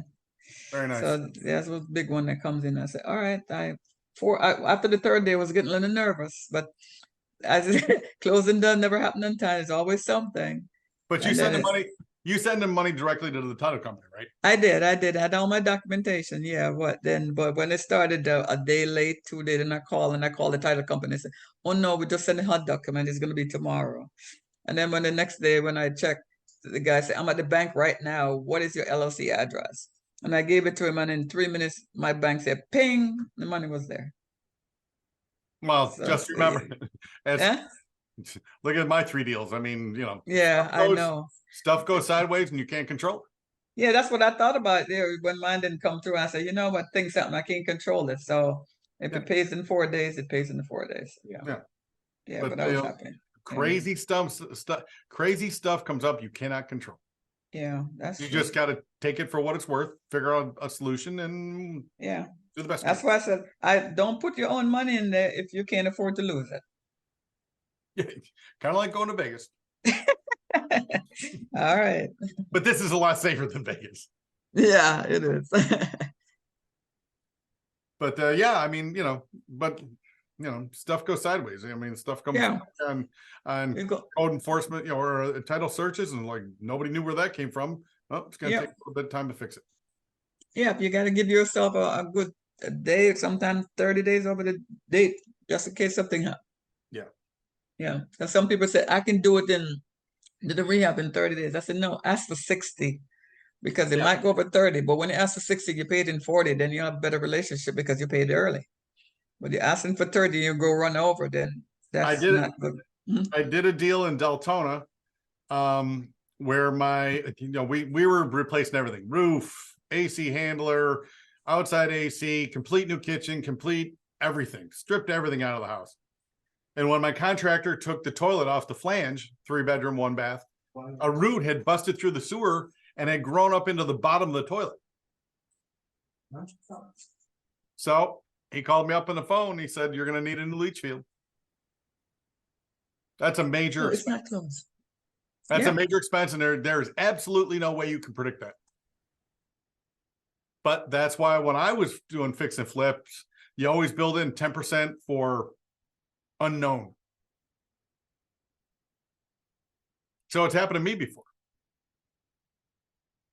And, when you got to tear out the entire, side yard to put in a new leach field, I mean, you can do it in a weekend, but it's, that's 3 days you didn't plan for. That's just one example. Obviously, like I was talking about in Chicago, the seller forgot that, oh, by the way, the city has to do an inspection to approve before they'll release the deed. Well, closing's a month, 30 days from now. Yeah, and if he was a good realtor and he forgot about that and he's been doing business in the city all along, you should at least know somebody down in City Hall he could call on. Exactly. And about it was when I checked with the title company today about 4:30, seller had not notified anybody. She went down there on Thursday and paid the fee and scheduled it. And the and the closer sent her an email and she didn't bother to answer it. Wow. That's how they do it in Chicago, huh? In Illinois. It has absolutely nothing to do with me, nothing to do with the buyer, just a crazy seller. Crazy seller who's a realtor. That's the part I can't believe. Yeah. Right. Who feels she and her husband feel the world owes them for some unknown reason. I don't know. And in the meantime, they sit there getting no money on the property. Losing money. Or losing money, yeah. Losing money. Thing had been vacant for 6 months before I met her. Right. They need to be out of business. Yeah. Life is just so much easier when you discover you have a problem, go after it, take care of it, solve it. You stick your head in the sand, they just get worse. It just get worse, yeah. That is true. It might be painful, but you get through it. Yeah. Oh yeah, it's all with different kinds. Seeing how I got you on the phone, how many offers did you make today? I only made 2. Okay. Yeah, but it's 2 more than I did last week. Really? You didn't do any offers last week? No, but yeah, last week I left in the middle of the week and I went someplace, but I'm getting better at it. I'm getting better at it. I mean, yeah, Well, let me ask you a question. What do you think holds you back from making offers? I'm getting distracted, man. Distracted all over the place. I'm sort of tired. Every time my phone being I'm on Facebook looking at something and I'm just getting distracted. I need, even when I set a schedule, I might look at it for half the day and then I go off the schedule. So I need to be sticking with my, yeah, I know he's gonna pick that up there. Are you using my time box? No, and that's my See- problem. You see how I do it? Boom, boom, boom. Yeah, that is my problem. If I have that and stick it right in front of my computer, I can do it. But then, yeah, Yeah. I just But- realized I didn't put the data. that's my goal this week to be using that time box. So I'm scheduled for this and that. Plus, Yep. Pace scheduled a lot of Zoom, so I'm expanding myself in some of the Zooms too. So yeah, Don't get me wrong. Education, continuous education, you got to have it. yeah, that's You true. can't get so much education you don't actually do the business. Yeah, but some of those Zooms I can watch them and replay. I don't have to do them real time. Yeah. So I can actually do my business and then still watch Zoom later. So- I just, Seller calls, buyer calls, offers I made today. And then this morning, my TikTok videos, Instagram, YouTube, the Chicago lease option paperwork I had to put together, 10 Right. offers in Vegas and Nashville. And then find some if I could wholesale the deal and make it. wow. Yeah. And All right. so that's the 4 things I want to get done today. And I'm then gonna do what I do is I create a line and then I do that task and then I draw another line, and move on to the next task. That's how I Yeah. stay focused. I'm gonna stay focused, do better for this week, Yeah. not next week, this week. Yeah. So I'll have a better result come Monday. Yeah. Plus, I'm gonna call Joe. But now that it took me a little while to get my system down to be able to get a minimum of 5 yeah. out. Today I'm like, what I've discovered too on my time boxes, my bars, is as I'm getting better and better at this, it takes me less and less time to get 5 offers out. Right. Okay. I'm like, I'm looking at that like, wow, it only took me an hour to get out 5 offers, and it took me another hour to get out 5 offers. That was pretty cool. But that's All right. because I've been working on it for a couple of weeks and I'm getting better and better and better. It's just boom, boom, boom. All right. I'm gonna work on mine. So in about a month or so, I should get better. And then what you might want to do is just, in the sidebar, like when you're keeping track of your time, write down what you're doing, like right here. That's where I wrote in lunch. Yep. But Yep. it let me know that I took 45 minutes for lunch. Yeah. Put lunch or walk around the side of the house and pick some tomato. I need to put all that so I know where my time is going. Yeah. And you know what? I after working for about 2 hours, I actually do that. I actually get up and I'll walk out and barefoot in the grass just for a minute. Like, all right, I'm going to take 5 or 6 minutes here. Yep. And I just do have that. Yeah. Reset the I clock. do that every hour. I'll get up and I'll do a 5 or 10 minutes just walking up. Yeah. Well, maybe not every hour. Yeah. Maybe Every 2 hours. Yeah. All right. Yeah. Deal. Yeah, when I was working at the newspaper, we had people that took 15-minute breaks every 30 minutes. What? They do no work every 30 minutes. I've been in and out of this because I was in sales, so I'm always going, I'm stepping in close. And I'm like, you were smoking out here in the parking lot when I left, and you're smoking in the parking lot when I came back. Yep.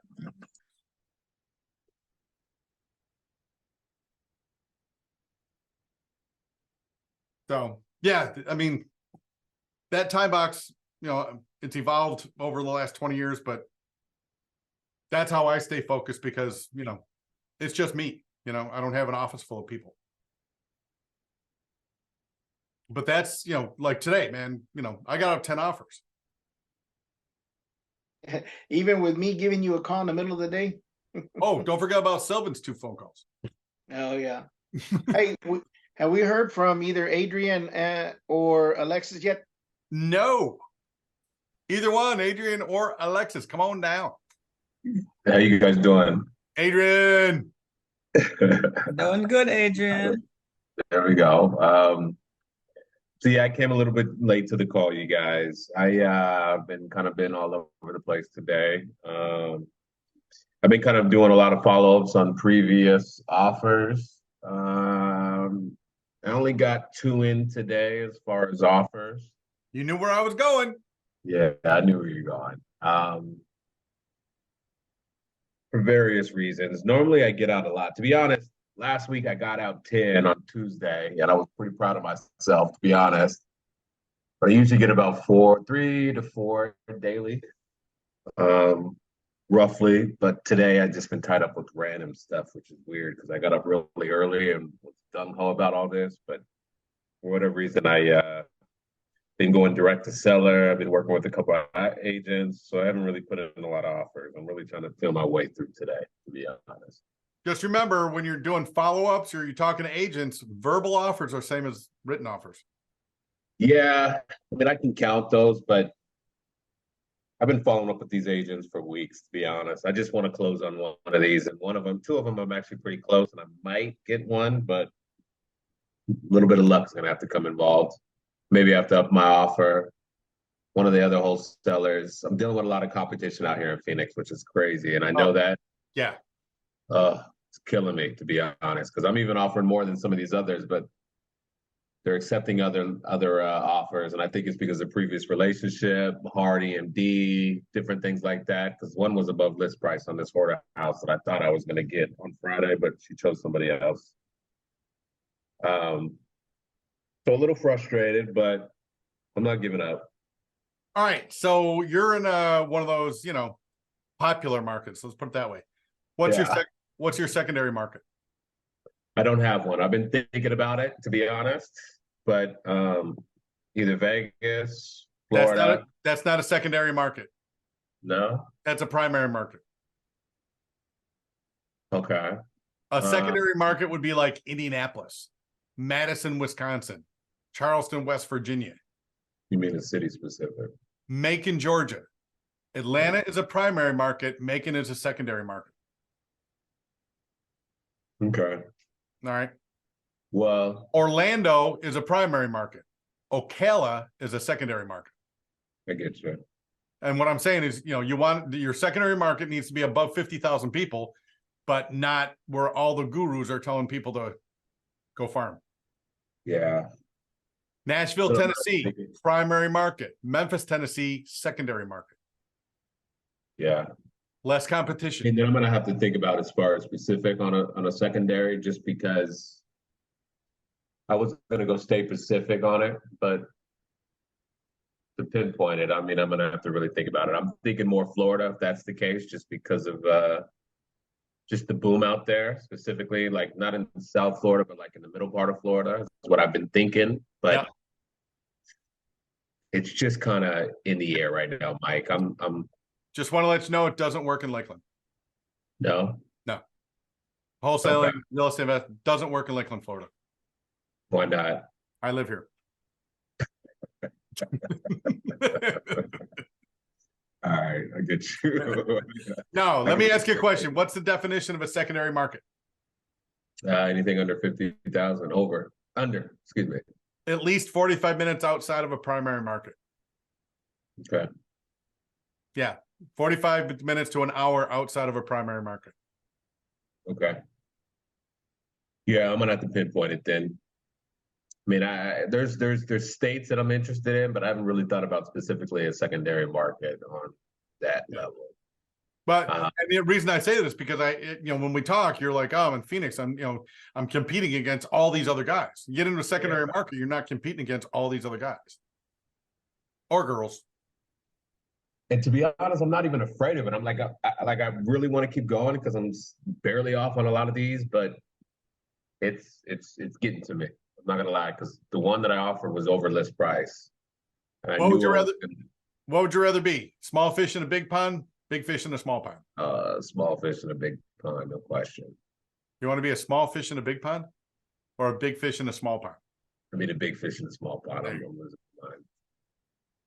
Or as my former stepfather said, I'm an alligator. I'm an alligator in a big or small pond. Yeah, I get you. But what I'm saying is you want to have a primary and a secondary market.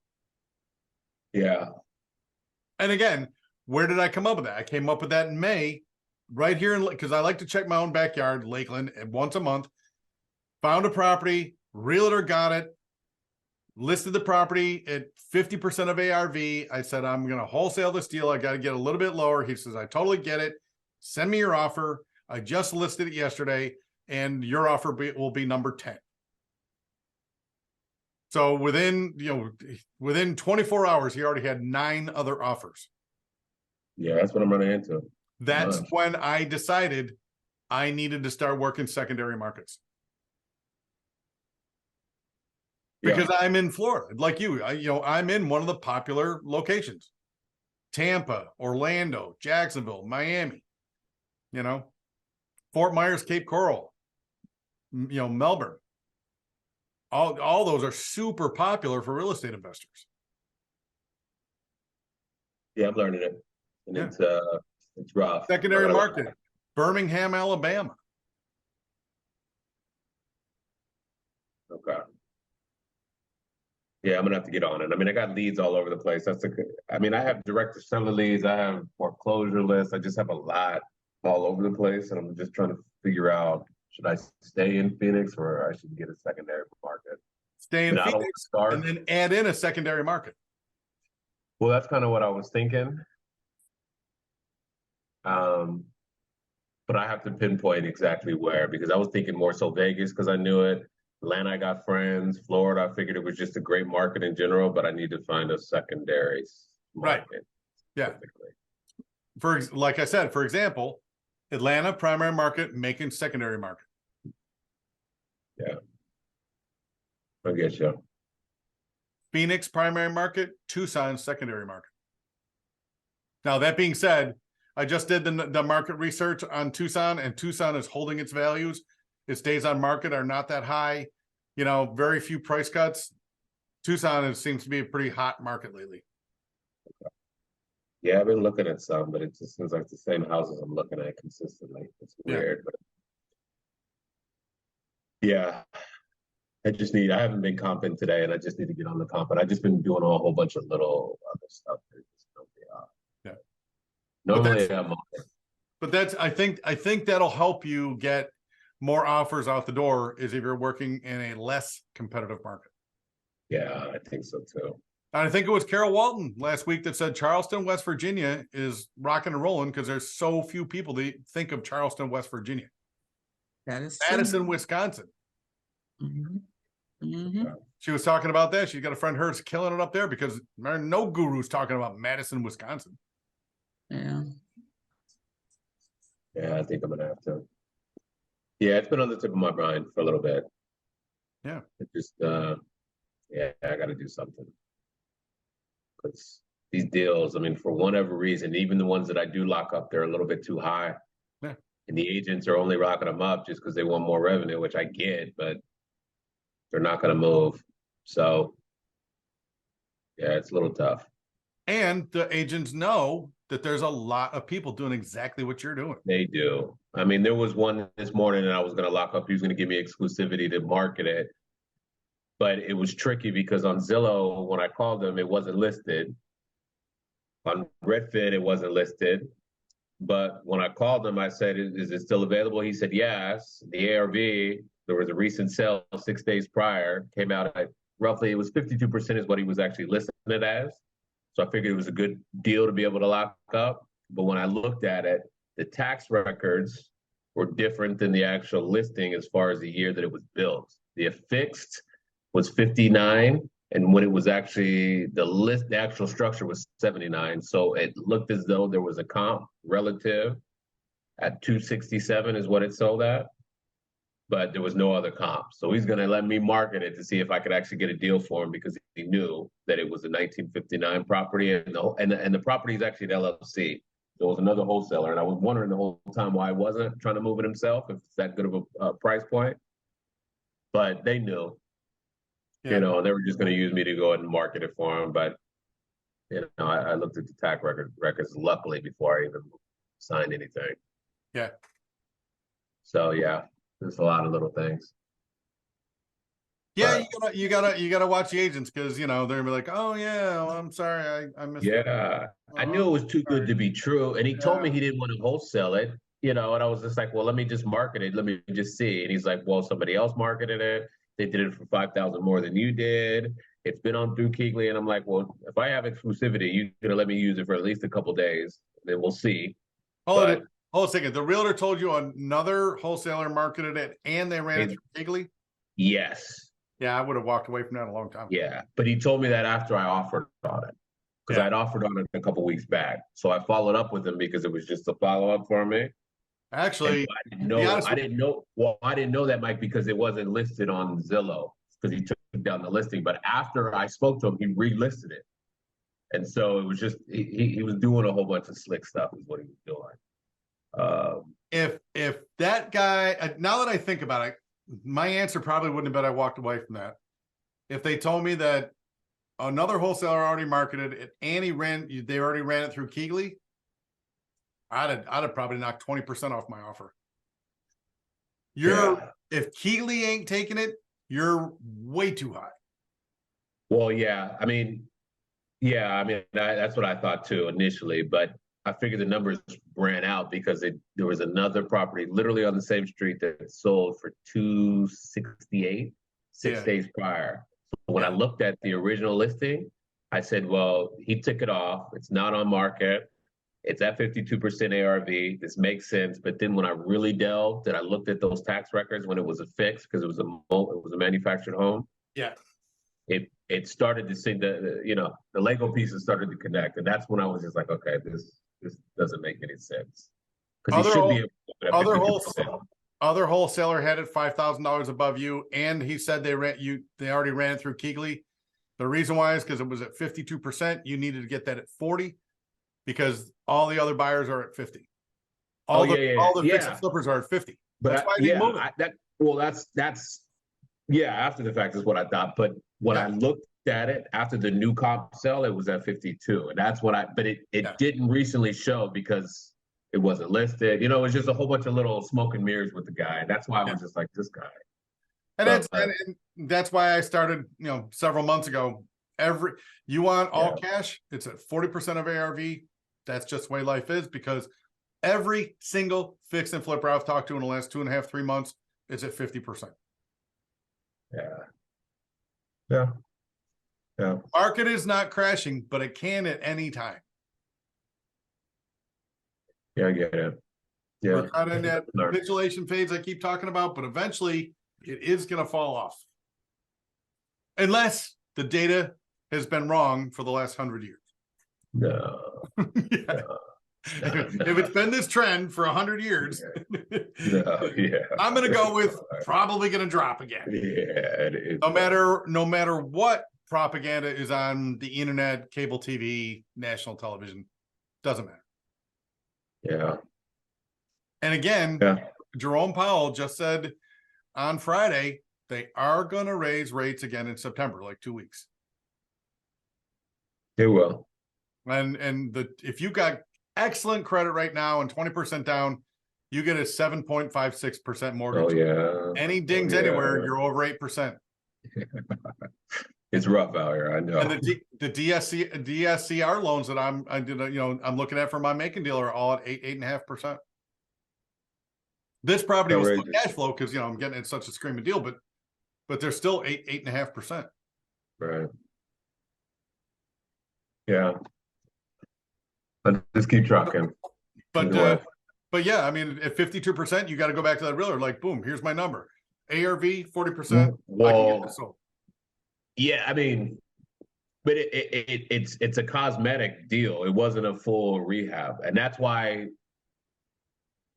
it was just it didn't make any sense. And I was like trying to figure it out, but I figured it out. It made sense after he relisted it. After I got off the phone with him, when I backtracked on it and I saw he relisted it, I said, okay, he's playing either some sort of smoke and mirrors with me, and I'm trying to figure this out, but it's all good. Yeah, I mean, it's gone. And the thing about it is the realtors are still in the mode of the last 5 to 6 years. Of, you know, Yeah. they think that we're in a hot market. If I just wait long enough, I'm going to have a bank funded cash buyer come along. Well, the seller, he's a flipper. He's a buyer. He's a wholesaler. He's an investor. So he knew the whole time, and so did the agent. And so that's the reason why now I'm sitting in a place where it's like, well, you guys kind of conspired and you knew on this. And they wanted me to just market it so that they can get rid of it off their hands and he make money. But he bought it 3 months ago. So he kind of knows the situation. And that's why at the beginning I was like, well, why weren't you trying to flip it? It doesn't make any sense. If this is such a good deal and you're a buyer and you're an investor, why wouldn't you try to flip it? You follow me? I do. Because you already have it as such. And so I was thinking the whole time, and I'm like, okay. I just figured I came up off something because there was a recent sale in the area 6 days ago that sold at 270. Prior to that, when I offered 115, there wasn't no recent sales. But it's all based off of Zillow saying that the value, I mean, the home was built in 1978, and the other one said 1959. So there was, you follow me? Redfin said one thing, Zillow said another, and they were playing off the fact that Zillow said one thing versus the other one. Yeah. And so, yeah. And I can tell you that when I was using Astro Blaster and I was doing all this agent outreach, I developed a relationship with realtors that I still have, but I had to tell several of them, do not send me other wholesalers deals. Yeah. Because they're just a gigantic waste of time. Yeah, he Because listed for it you on to market, get it at the price you need to wholesale it at, you're eating into their wholesale fee, and that ain't never going to happen. Yeah.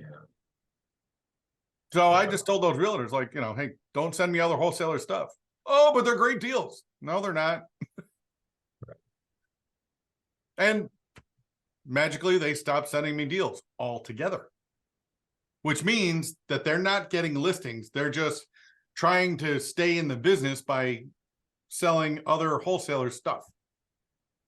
Yeah. Yeah. It's a live and learn a lesson, and he knows, but it is what it is. But think about how much time you wasted on this. I wasted a lot of time. That's what I'm saying. I had a deal too. Yeah. That's what I'm saying. Yeah. It was a lot. I can tell you what, man, something I've learned, it ain't a deal till the check clears my bank.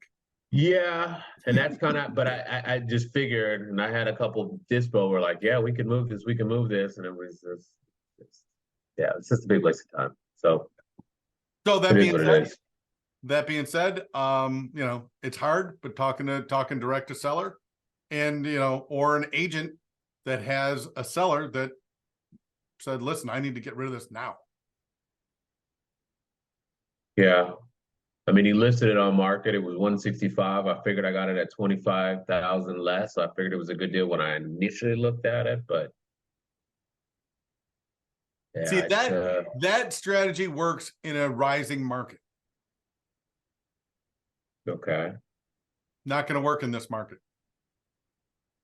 All right. I'm going to say that as a blanket statement, but somebody will find the one-off to prove me wrong. But that strategy of getting it $25,000 below ask and having an investor come in and buy it, pay your wholesale fee, and then hope it's going to appreciate, that ain't going to happen. Not that the market's got to come down, level out, and then start climbing again before that strategy starts working. And if you look at the data, pick a city that I track, look where everything was in 2009, how it took 2 or 3 years to hit bottom. Then it would stay at the bottom for 2 or 3 years. And then it started to tick back up, which is what we've saw for the last 5 or 6 years. And if you go back, you can go back in time, and every time the market goes up like that, it does the same thing. Boom, boom. So that strategy of trying to get it 25% below list, selling it to somebody else who's going to hope for appreciation, it's not going to work for 7 to 10 years. So we got to buy stuff at 40% because the rehabbers got to be able to put money into it, carrying costs, and expect to sell it at a lower ARV. Yeah. I get it. I get it. Yeah. It's I appreciate it's amazing how what works for a while, and then it change. You know, the market changes a little bit, and then all of a sudden it stops working. Yeah. It's But just the way it was listed. but the realtors are like, oh no, real estate goes up forever. Right. No. Yeah, I know And that's what you're running into. And you know, like we're with Farah. She had that, you know, realtor was talking all about buying an apartment building. All Farah did was ask her one question: have you ever owned an apartment building before? She wouldn't answer the question, get all mad. Well, the reason why is because she's never owned one. Okay. Same thing with realtors. If they haven't been in this game for more than 15 years, they've never seen a down market. And most of them have been in the business for 5 years. So they only know I show up at work and I get to answer phones all day long and take offers. That is not real estate. Now you talk to anybody who's been, you know, doing this for 20 years and they live through the last one and they realize you got to make 50, 100 phone calls a day to get a listing. And that's just to get the listing. That's not selling the listing. Right. Yeah, I ran into that recently where I got the realtor and she sold me, or she tried to sell me something from a wholesaler. I'm like, okay, we you know, and like I said, I've been doing this for a little bit, so I kind of knew. And I went in there, I did everything. I did my comps. And as soon as I was about to make it, she's like, he's not gonna take that 238. And I'm like, that's exactly where I was. So the guy knew what he did was he took on too many projects and then he couldn't finish them. Right. So out of the 3 that he had, he was trying to sell 2 of them through a realtor to somebody. And when I found one, I said, I got the perfect buyer for this one here. And I saw the price and I said, and I remember clearly, and I was about to make my offer. She goes, he's not going to take 238. I'm like, look at that. He already knows that that's the price that everybody, every single call that he's getting from all of these investors was at 238. And he goes, he's not going to take that. And I'm like, okay, thanks. And I never heard it. The reason why is he probably can't take that. Yep. Yeah. I know. And they know. He knew. You know, when I called him back, and I told At him that number, he's upside down and he doesn't want to lose money. Right. And the agent knew. When I called him back and I said, well, this on one website is listed as 1958, on the other one is listed as 1979. That's a huge difference on the ARV. And he knew. He just didn't say it. It's just, even in the tax records, it was real tricky, but you really had to catch it because, he knew. He just wanted to use me to see if they can just get it off their hands. And I knew that after the fact, but it was just the fact that I had to go do all that just to be able to get a straight answer at the very end. Yeah. At the end of the day, clerk of the court is the final answer. Yeah. I swear this house has got 5 bedrooms. Yeah. Guess what? It doesn't. And if you do, they are not compliant. And that is a whole nother problem. Yep. My neighbor bought a house next door to his house. I went to go look at the project because it's been sitting empty for 10 months now. Yeah. And so I'm like, and he goes, oh yeah, but the other owner, he did this. And so I started walking up there and I said, what is this? You know, and there was a wall that was like right up against the staircase. And he goes, oh, well, he turned the loft into an extra bedroom. And I looked in there and I'm like, that's not an extra bedroom because you need at least a 2x2 to make it a 2x2 closet to make it an extra 4th bedroom. Right. You know, so all it is just a room with a window, because that's the 2 things you need. You need a window and you need a closet for at least 2x2. You're right. And he didn't have that, you know, so. And on the extreme, that deal that I tried doing in Chicago 2 months ago, where these rehabbers bought this house and they put on a 2nd floor, a 2nd story, and did not pull the permits. That's my next question. Think about it. Do you want to buy a house that's got 2 floors on a foundation that's built for 1-story house? No, no, devalues it, let alone They- everything else. And for some unknown reason, these people thought that they could expand, do a rehab and an expansion, and the Not city of permitted. Chicago would never know. Yeah, that doesn't make any sense. They Guess charge what? you the Not only difference, did right? they know, that is a great way to go to prison. Right. Yeah, You get an I know, attorney man. general that wants to run for whatever higher office, he's gonna use you as a friggin' dartboard. right. I've I seen it hear happen. about I've that. seen it happen up in Connecticut way back in the day, back when I was flipping houses. Guys cutting corners. There was an attorney general that wanted to be governor, and he just picked out a couple of wholesalers, and he just made their lives a legal living hell for the next 3 years. Really?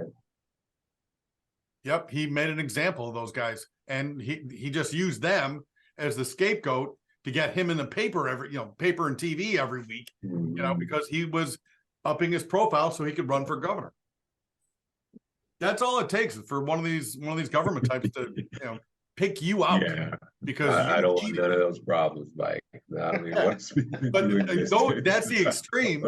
Yeah, that's the That's the extreme. Yeah, That's the extreme. But what you dealt with was somebody who was using a comp that was 20 years apart. yeah. It was a shell game, is what it was, and I just caught on. Luckily, I caught on before it got too serious. But it just wasted 2 hours of my damn day on a Monday, and I'm trying to make money. If anything, I'm trying to lock up deals. I'm trying to get busy. So, yeah. But we yeah. learned something. That's the Sometimes thing. you look at this stuff and you're like, just walk away. Just Yeah, I had to now because I'm thinking it was a good deal. I'm thinking I got in, and I called him at the right time, and I figured I had something working, and then. But that's the name of the game. To be honest, you just got to take it in stride and just keep it pushing. I just got to get more offers, and that's my thing. And I normally I can get into it and I really get into flow, but today it's just random stuff. I got some direct to seller leads through foreclosure through a title company, so I started focusing on them. So I'm choppy, but the other thing I feel too, good. if I was you, I would put that realtor on the naughty list because you can't trust them. Yeah, If they tried to put that one past you, God knows what else they'll do. yeah, yeah, pretty much. Pretty much, he knew. I mean, there's no way he didn't know because I was asked another question. He was like, "I'm not sure." So he knew. He was just trying to be slick. But I caught it, luckily in time. It's just, Yeah. But I mean, you're gonna get that. You can't trust that realtor. So just anything that he's got, forget it. Yeah.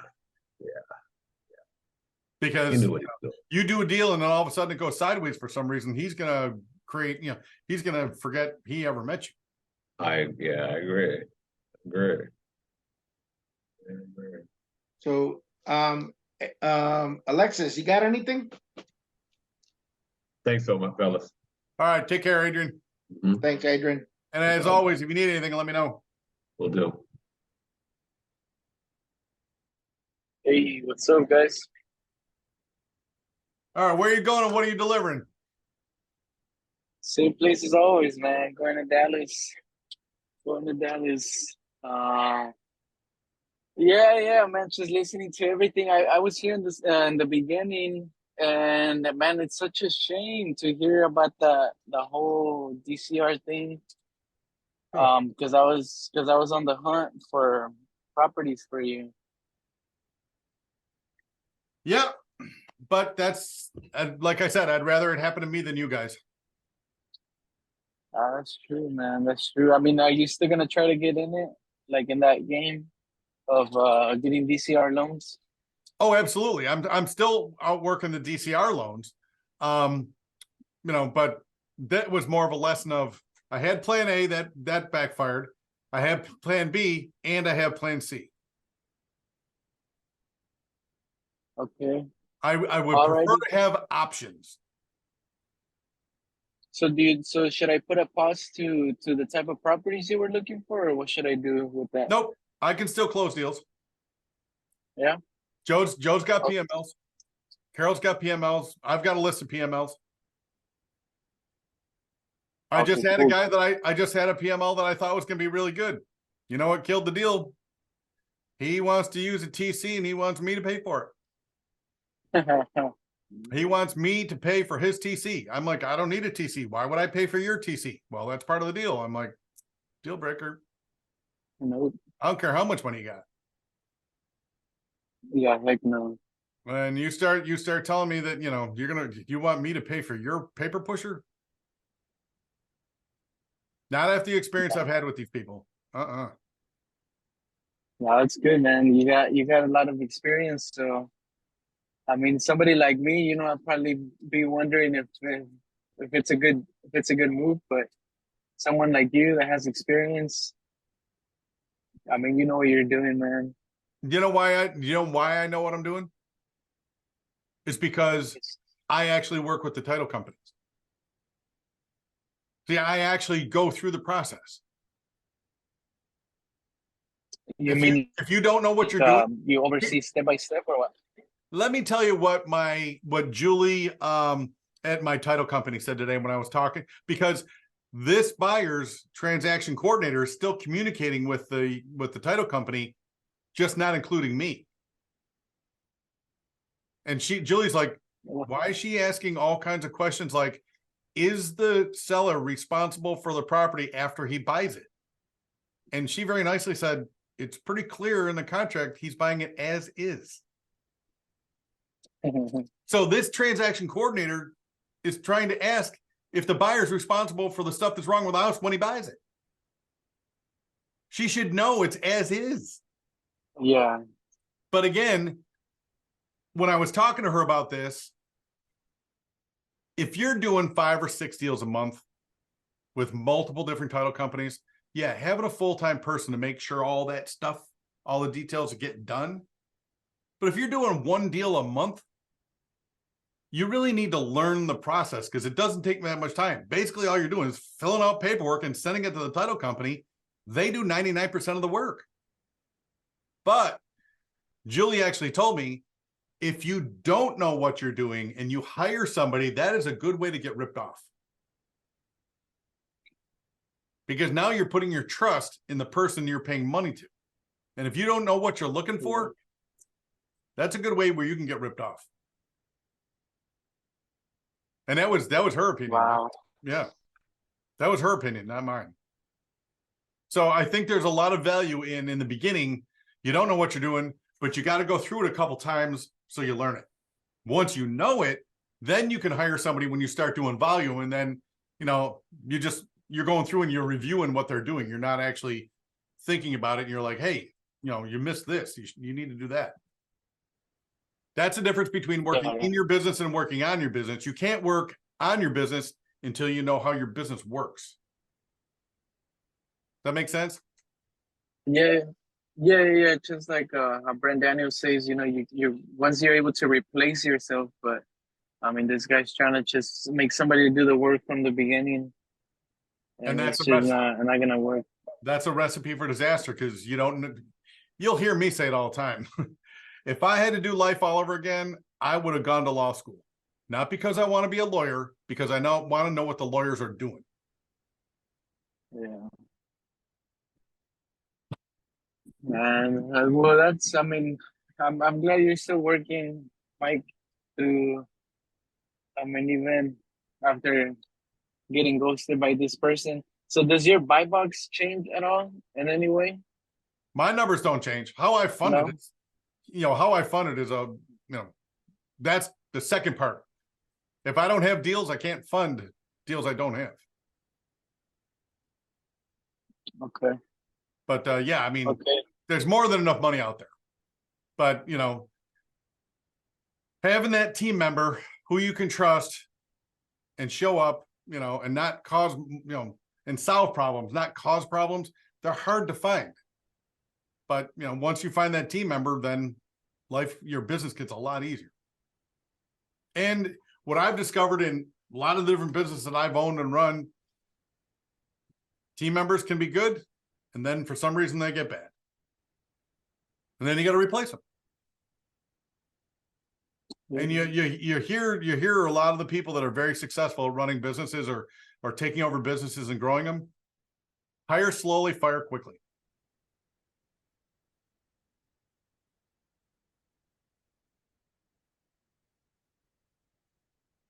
And the thing Can about you it, guys still hear me? yeah, Oh. the thing about it was with John Sorry, I Cruz, was. he didn't answer a text on Friday. He didn't answer a text, 2 texts and 2 phone calls on Monday. When I talked to his partner, they said they would call me twice that day and didn't. 3 strikes, you're out. You're fired. Bye. Don't care. You say you got $100 million? Bullshit. But that's what I mean. You cannot have somebody you got to drag and kick. It's hard. I mean, I spent a lot of time vetting this guy.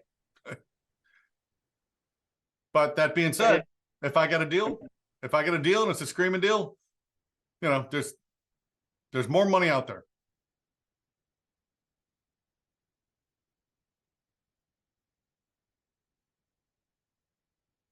So does that help? Yep.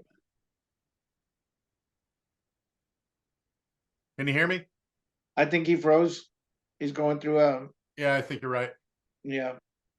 I wanted to ask him how many offers he got out.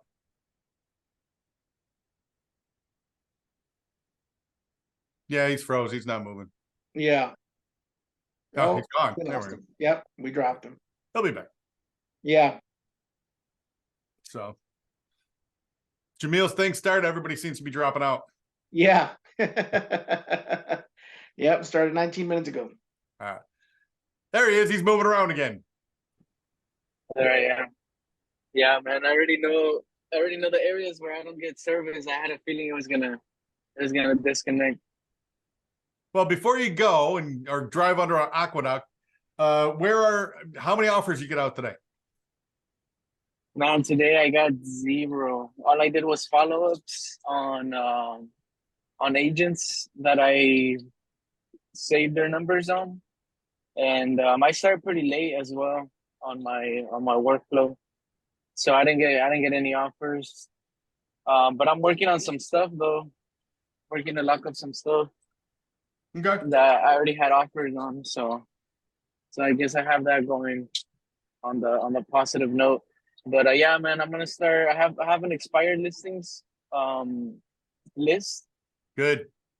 that another fellow Astro student who's an agent helped me pull up, and but man, it's a little tough. Not gonna lie, like skip tracing it using True People Search Yeah. and all that stuff. It's man, it's a hassle. Did you try PropWire? Probably, but you said you have to pay, right? 10 on cents. PropWire? 10 cents. I'm considering it for the ones that I feel like are definitely like maybe they have low equity, like maybe that's why I couldn't sell. So I'm thinking of a couple because it's an extensive list, man. Honestly, probably maybe 200 properties, and I've only gone through maybe 10 or 15. Well, don't skip them all. Don't skip them all at once. Skip them one at a time. One at a time. Yeah, take the address, put it in PropWire. It'll give you all the information. Skip it, call it. Okay. All right. Yeah, I'm just gonna also vetting out because there's some that look like tear downs or they look just in terrible shape. So those, I'm probably not even gonna mess around. So yeah, I'm just vetting them out so far and doing a lot of follow-ups, and man, it's one of the filters that I always put on is no wood frame. No wood frame. You're in Texas, so I'm pretty much everything's slab and concrete block, right? Yeah. Yeah. But Stay away from the wood frames. Unless it's really old, then yeah, you'll give wood frames. Yeah. But the newer stuff. You're talking like 1920, 1930 old. Yeah. Yeah. Same thing here in Florida. Same thing here in Florida. Alrighty. Yeah, man. That's what I'm working on. And then, like I said, down here where I live, in the surrounding cities, I'm looking for those that can be negotiated under $100,000. So I found some. I was gonna ask you also about mobile homes. Are mobile homes something that you do or no? Mobile homes are tricky. You got to get those dirt cheap. I mean, dirt cheap. I'm talking like 10 grand cheap. Oh shoot. No. They're out there. At least There's a not market. here. There's a market for them, but if you can get them dirt cheap like that, there's two things. You got to get them dirt cheap, and it's got to come with land. Yeah. Yeah, I figured that they gotta come with the land already because it's a whole big hassle to move it, to get it connected. Yeah. And then you can't get funding, I believe, if it's moved more than once. Am I mistaken on that? Like I don't know. banks won't. I don't know. I don't know. Okay. But that's what I'm saying is you got to get them dirt cheap. All right. Alrighty, Mike. But Yeah. that being said, if you can get them dirt cheap, they cash flow like crazy. Because Yeah, I mean, if you, because a single wide or a double wide rents just like a house. But technically, it's considered a vehicle. yeah. Yeah. So Okay. yeah, mobile homes definitely dirt cheap, and it's got to come with land. Okay. All right. I don't think I had any other questions, man. Okay. I don't think so. I What think do you- that's it. Just working on the same one. What do you think is holding you back from making 5 offers a day? Today definitely was that I started late, and also I don't have I don't know, the past month, honestly, I haven't been pulling up MLS properties to like call and then make offers on. So I need to get back on that. I've been doing just a lot of follow-ups because I have a lot of either properties that I've put offers in, I'm following up on, and then agents that I have on my CRM I'm following up on. So for the past month, I've been just focused on that, and then stuff that's either on the works of getting accepted. But today I realized, like, man, I'm not making any offers on new properties. You know, so Yeah, I'm gonna start implementing that again, and then I should be able to start getting more offers in. I suggest using this, my brother. Do you have that on your link? Do I have what? Is it on your link on Yeah, that link you have? yeah. I've sent it out to everybody multiple times, but if you need it, just let me know. But yeah, man, use that time box every day and just put on there, once I start, first thing I'm doing in the morning is I'm getting 5 offers out before I do anything else. Okay. Phone rings, don't answer it. Mom calls, don't answer it. Wife calls, don't answer it. Your job is to get 5 offers out, then you start your day. Okay. I'm not kidding. Sometimes that's what it takes. Sometimes I just I just shut the phone off. I got to get these out. Yeah. Yeah, man. Yeah, it happens sometimes. Yeah. And it's the thing is your business will do this. It'll be up and down. It'll be a roller coaster if you don't get steady offers out to have steady, deals coming in. It's the worst thing in the world for a business is to be a roller coaster. Yeah. And that's Yeah. and that's why the first thing I'm going to invest in once I can get one of these deals to close is I'm going to go out and get somebody making consistent phone calls every day for 4 or 5 hours a day.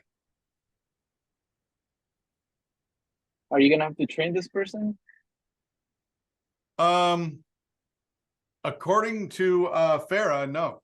I mean, just my style, but from what I understand from what Farah says about the people at PropWire, that they're trained up already. That's good. Where? It's gonna save you up a lot of time, man. Yeah. But that's the key. That's the key to growing any business is developing consistent leads every single day. Yeah.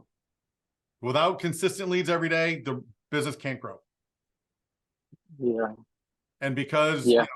because when you're in the beginning and you've got 5 jobs, Well, you get pulled in 5 different directions. So the first thing you want to do is make sure your first team member is the one that's bringing in deals. That's why getting consistent for you is so important, because eventually you're going to hire somebody to do that job, and you want to be able to tell them how to do that job. Yeah. I was just watching Yeah. a TikTok by Alex Hormozy. It's like, it's crazy. You work so hard to get so good at what you do, and then you got to untrain yourself and let somebody else do it.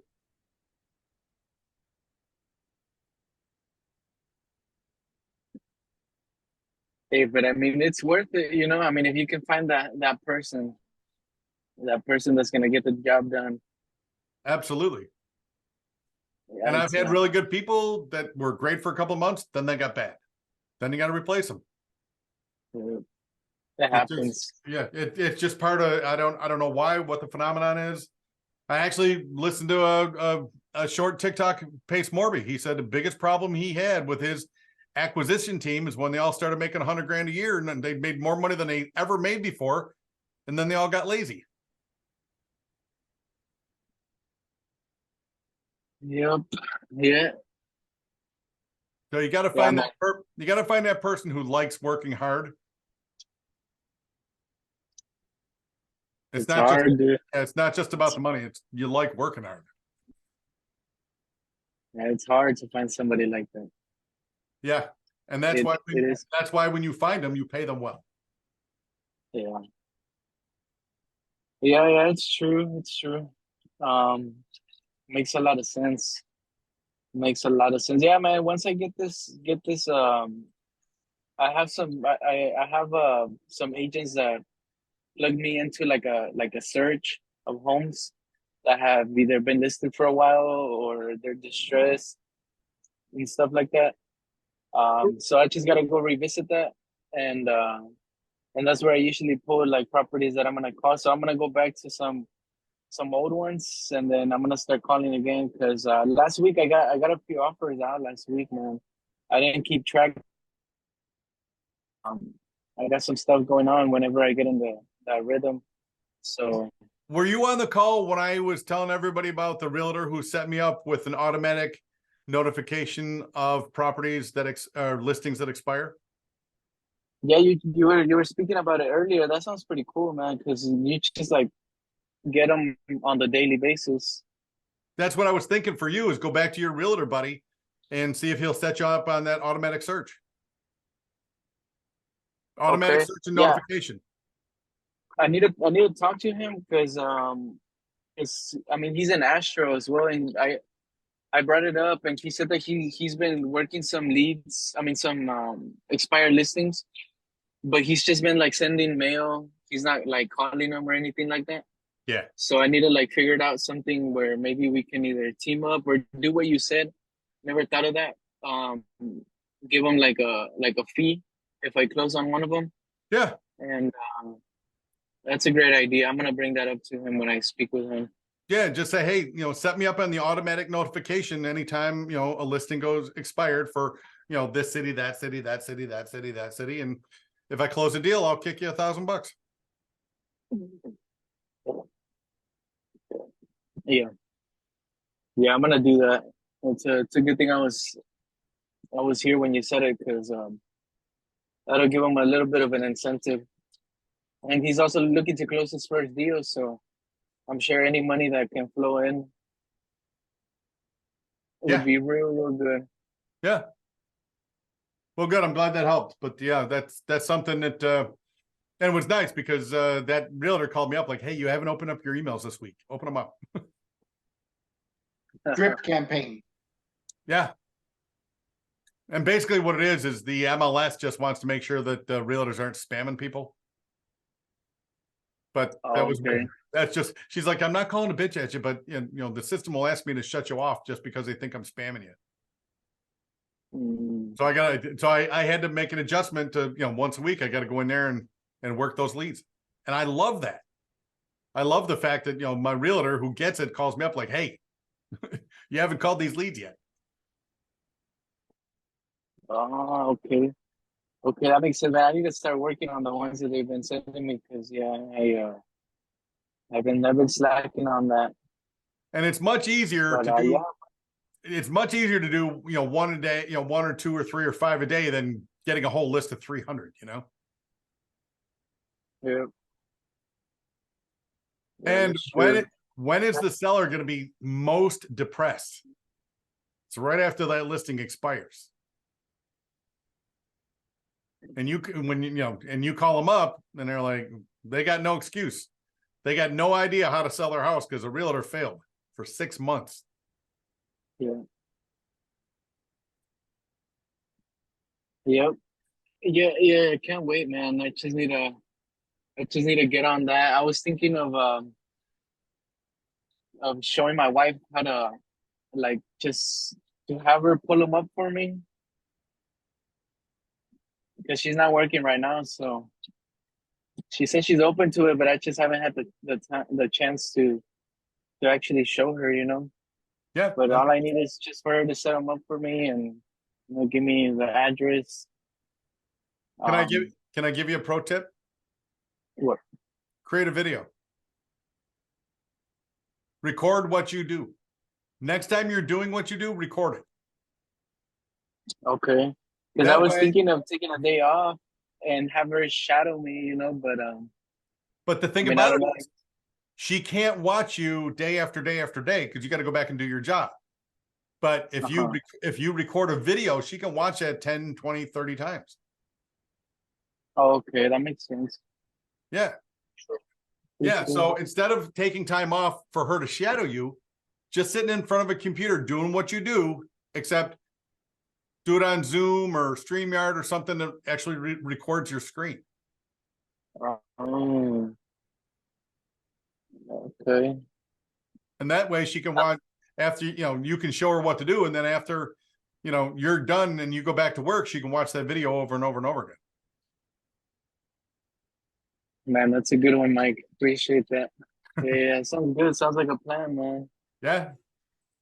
And I know I've promised Farah several times that I'm going to create PropWire videos, and I've got one that I've got shot. I just haven't edited it yet. So I got a whole list of them I want to create on how to use PropWire. Okay, we're waiting for the PropWire, please. Thank you. Because I go in there and I don't know. And I don't know. I go in there and I don't know what I'm doing, and I'm waiting for Joe to send me something. I don't see anything, so maybe Joe hasn't got it to send. You need it too, Carol? Yes, please. I don't know how to use PropWire. That's just basic stuff, and I hear you guys doing a lot more. I'm like, where did they find these things? Literally right there on my computer's right there. Yeah, please. You don't have to edit. Just please send it, please. Okay. All right. Okay. Okay. I will. I swear to God, I'm going to get to that. Yes, this week. Okay. Thank you. Man, I feel so bad when I say stuff and I just can't get to it. Yeah, we know you're busy. But if I had Alex Hermosi's money, I understand he pays a team of $30,000 a month or whatever to put out all his social media. Yeah, that's true. He has the money, so he can do it. Yeah. And how big is Pace's crew? They got to be a pretty good sized crew. A lot, and it pays them a lot of money. Yeah. Yeah. And Russell Brunson, he's got 10 or 15 people that put out all his stuff. Oh yeah, they do. I'm sure Jamil's got a team of people too. Yeah, they all do. That's why we get so many emails from them. Emails, videos, TikToks. Yeah, I know. Now they have AI working for them, so that's even worse. Well, everybody's got that. Yeah, but now they got it more. Yeah. So. Well, anyway, I think we answered everybody's questions. Hopefully, I gave you guys some value tonight. You did. Thank you so much. Joe, did you get the stuff from Brady from last week that we haven't got yet? I emailed, I sent it out, everything that I got from Mike. I didn't get an email from you since last week, Monday. You sure? But I've been waiting. If you send it, please send it again. I don't have one from you. Okay, I'm gonna make a note of that right now. Yeah, maybe because I didn't put my stuff in the Zoom. I just thought you were gonna send it to all of us. But sorry. Well, also, when you do get an email from them, make sure you put them in your contacts so that it doesn't spam folder. That's why I know. That's why I know I don't have it, because I have him in his contact, because I've been sending stuff back and forth to him. Well, Okay, the only thing that we were expecting was the application, but we're Right. not doing that anymore. yeah, Okay, Yeah. okay. No, we were also getting, what were we getting, is contract, when he, sent contracts out for offering. Something like that. No? Okay. Well, I've got a contract that I've offered before. And so Okay. I'll go ahead and shoot that over to you. Thank you, I appreciate that. oh, you're talking about my contract that I use every day? Yeah, because you keep adding stuff to it, as you said, Yeah. because yours, yeah. Yeah. That's why I Yeah. wanted one of his, because he added stuff to his, because he has more experience. Every day he finds something else, he adds something else to it. Yeah. So yeah, I can take both. I can take both. Yeah. Well, yeah, I'd like to get your PSA also, there, Mike. That way, You you know. should have it. You should have my wholesaling contract, and you should have my subject to owner financing. Yeah. Okay. I'll send them out again. Don't worry about it. I'll All send right. Yes, yes, send them out again. Joe, I'll look for your email, Joe. Okay. All right, and that's it. them. Great got meeting, answered guys. You got good meeting. I learned a lot tonight. Thank you. And as always, man, if you need anything, let me know. If you got any deals, let me know. I will. Thank you so much. I appreciate you guys. Have a good evening. Bye-bye. Bye-bye. Bye-bye.